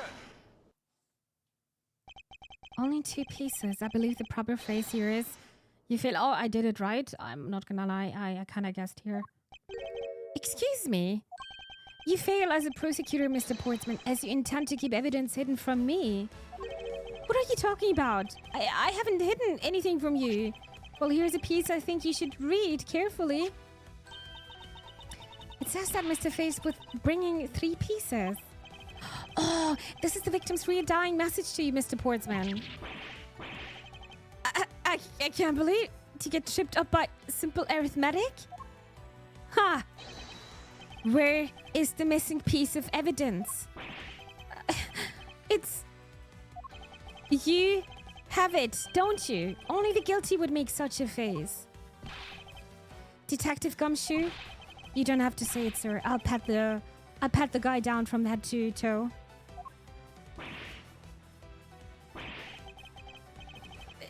Don't come any closer. I'm warning you. This is all part of the investigation, pal. So you don't even think about stopping me. No. Hey, what's this? Have this on him, sir. A tape. Despite what you said, it would appear that you do have something to hide, huh? But why would he hide something like that? There is only one reason why anyone would hide evidence of this caliber? Because it would unequally point to that person himself as the real killer. Let's examine this videotape in a little more detail. With a section of the tape that will drive the last nail into this coffin. KG8 incident. That's a police case number, sir. Does that mean this police's evidence from that case? Interesting. However, what's recorded on this isn't what's important right now. Let's give the casing a thorough once-over. There's blood! Ah, that's blood, isn't it? Yes, and I believe this is what the good prosecutor was trying to hide from us. Aha, this blood is still fresh. You mean this might be Detective Faith's blood? No. No. You've got it all wrong. No amount of denial can save you. We have but to run a blood test to find the truth.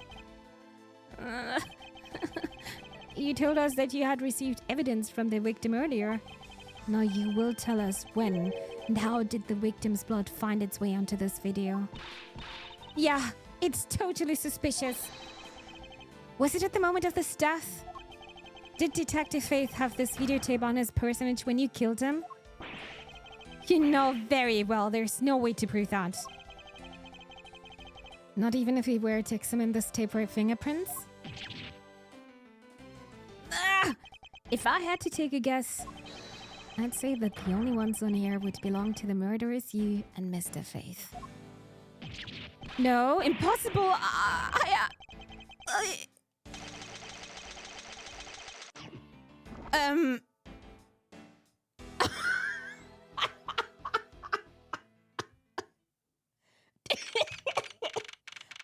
did not see this one coming at all. What the hell? He just ate his metal.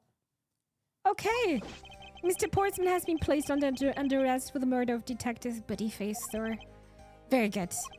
And the results we got back from the lab tags on the tape turned out to be real solid, sir. The blood work came back and it was definitely Mr. Faith's blood on there.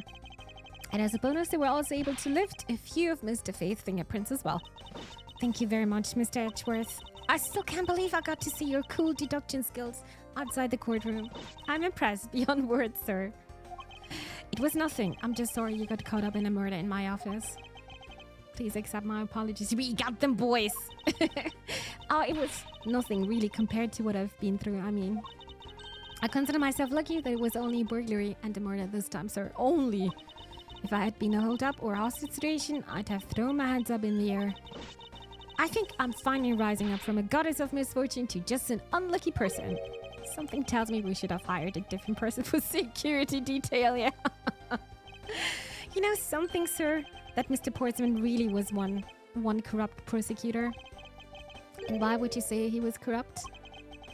Well, I heard that there was a number of suspicious things related to his court cases. There's even rumors about how some of the evidence he uses is forged, sir. Forged evidence, huh? Leon's also proven innocent, my little innocent babies. And they say he even decided not to prosecute a few cases for some really vague reasons. Oh, that guy was a complete disgrace to the entire profession. We never did get around to asking what his reason was for breaking into my office. Yeah, whenever we got near that topic, he just climbed up. Although we can be pretty certain that it was to steal something. This is just between you and me, sir, but there's a rumor that some sort of huge organization is involved behind the scenes. Oh, well. With Mr. Portsman not willing to divulge anything, it certainly lends credence to that rumor. It would seem that we haven't heard the last of this. Huh? Then Mr. Portsman isn't the bad guy? I didn't say that, but rather that there are still many more mysteries for us to solve. For example, we still haven't figured out the significance to this piece of evidence. This gun? No, this series. The Stolen O series. Yeah, this one. Take that! The person who stole this file, the other villain of the night. Yeah, I wonder who it was and what happened to the stolen page. I wonder who in the world was it that held me up at gunpoint. Mr. Edgeworth, sir? Yes? I came across this while I was processing your office earlier, sir. This card? What is it, sir? Is that a bird or something on there? It's not just any bird. I am not seeing a bird here. I'm just seeing wings. It is the mark of the raven, a three-legged raven. Even you should know what it is, detective. We should? No, it's about that thing, isn't it? The great thief everyone's talking about. Yes, it is the mark of the great thief, Yatagarasu. Under the mark of a legendary bird, the Yatagarasu is noble to the end, a modern Robin Hood. Oh, Haunts Embassy, the noble Yatagarasu, vigilant of the business world, reappears. labeled mysterious and phantom like the Yatagarasu, appears and vanishes at will. Though we don't know how much about this thief's ultimate goal, we do know the targets. Corporate dealings exposed, just like Batman. Okay, the Yatagarasu likes to find and make public evidence of corrupt dealings of all sorts. Legendary bird. The theft is always performed in silence and always with perfection. Once a target is chosen, no dramatic calling card or announcement is sent forth. Instead, the chosen corporation is infiltrated without even the target noticing. Some days later, the evidence that was found is sent out to the mass media, along with a single card. Although it has been a while since the Yatagarasu's last appearance. Oh, Mr. Edgeworth, look, something's written on the bag. What? Let me see. It's the location of where the thief put the stolen files. So the person who stole the contents of the file was the Yatagarasu? Yatagarasu. Organization. Quite a few keywords are popping up in this mystery. The murder in my office. The return of the great thief, Yatagarasu. Looking back, I can't say I didn't see these events coming. For they were here, for they were heralded by the incidents that began to occur 2 days ago. The end. Dear everybody, that was our first case, and I'm glad we solved that one. I'm actually very, very glad about that. I'm going to save my progress. I don't know if you're going automatically to the second one, but I'm definitely going to save here. Okay. Yeah, you are... You're going back to the main menu here. That means we are done with the first episode, which was called Turnabout Visitor. I'm actually surprised about that case. And I wonder if this is everything kind of built up on that. This is so, so cool, by the way. I really like these investigations. The next episode would be Turnabout Airlines. Sounds very interesting. But yeah, that was it with Ace Attorney. Actually, the whole title of this game, I gotta look up again before I'm saying something wrong. That was Ace Attorney Investigations Collections. I hope you guys liked it. Big, big thanks to Capcom for making this possible, for sponsoring this the key for the stream. Thank you so much for the support. I'm very grateful for that. I really, really enjoyed my time. I love crime games. I love investigating. This one is definitely a bit more old school, I can feel. But I can definitely also see now, because I've never played these games before, where all my other investigation games are probably also coming from. So that was very nice to play some kind of a remake here. Very, very cool. And I'm so excited. Those... I did not see the outcome of the first case, not at all. So I'm very excited to see my progress. Yeah, so many memes about this game. I'm grateful to finally see it. Me too. I feel the same. What an amazing game. Highly recommend to play this game, or even just put it on your wish list. Thank you so much for watching. I hope you guys enjoyed it. In case you missed the VOD and you would like to see the whole file here, you can do this by checking out my YouTube channel at Phenexa. And if you like my content and you would like to support me for free, you can either follow me over Twitch and or over YouTube, leaving a comment down below, or even liking the video. Thank you so much for your support. Appreciate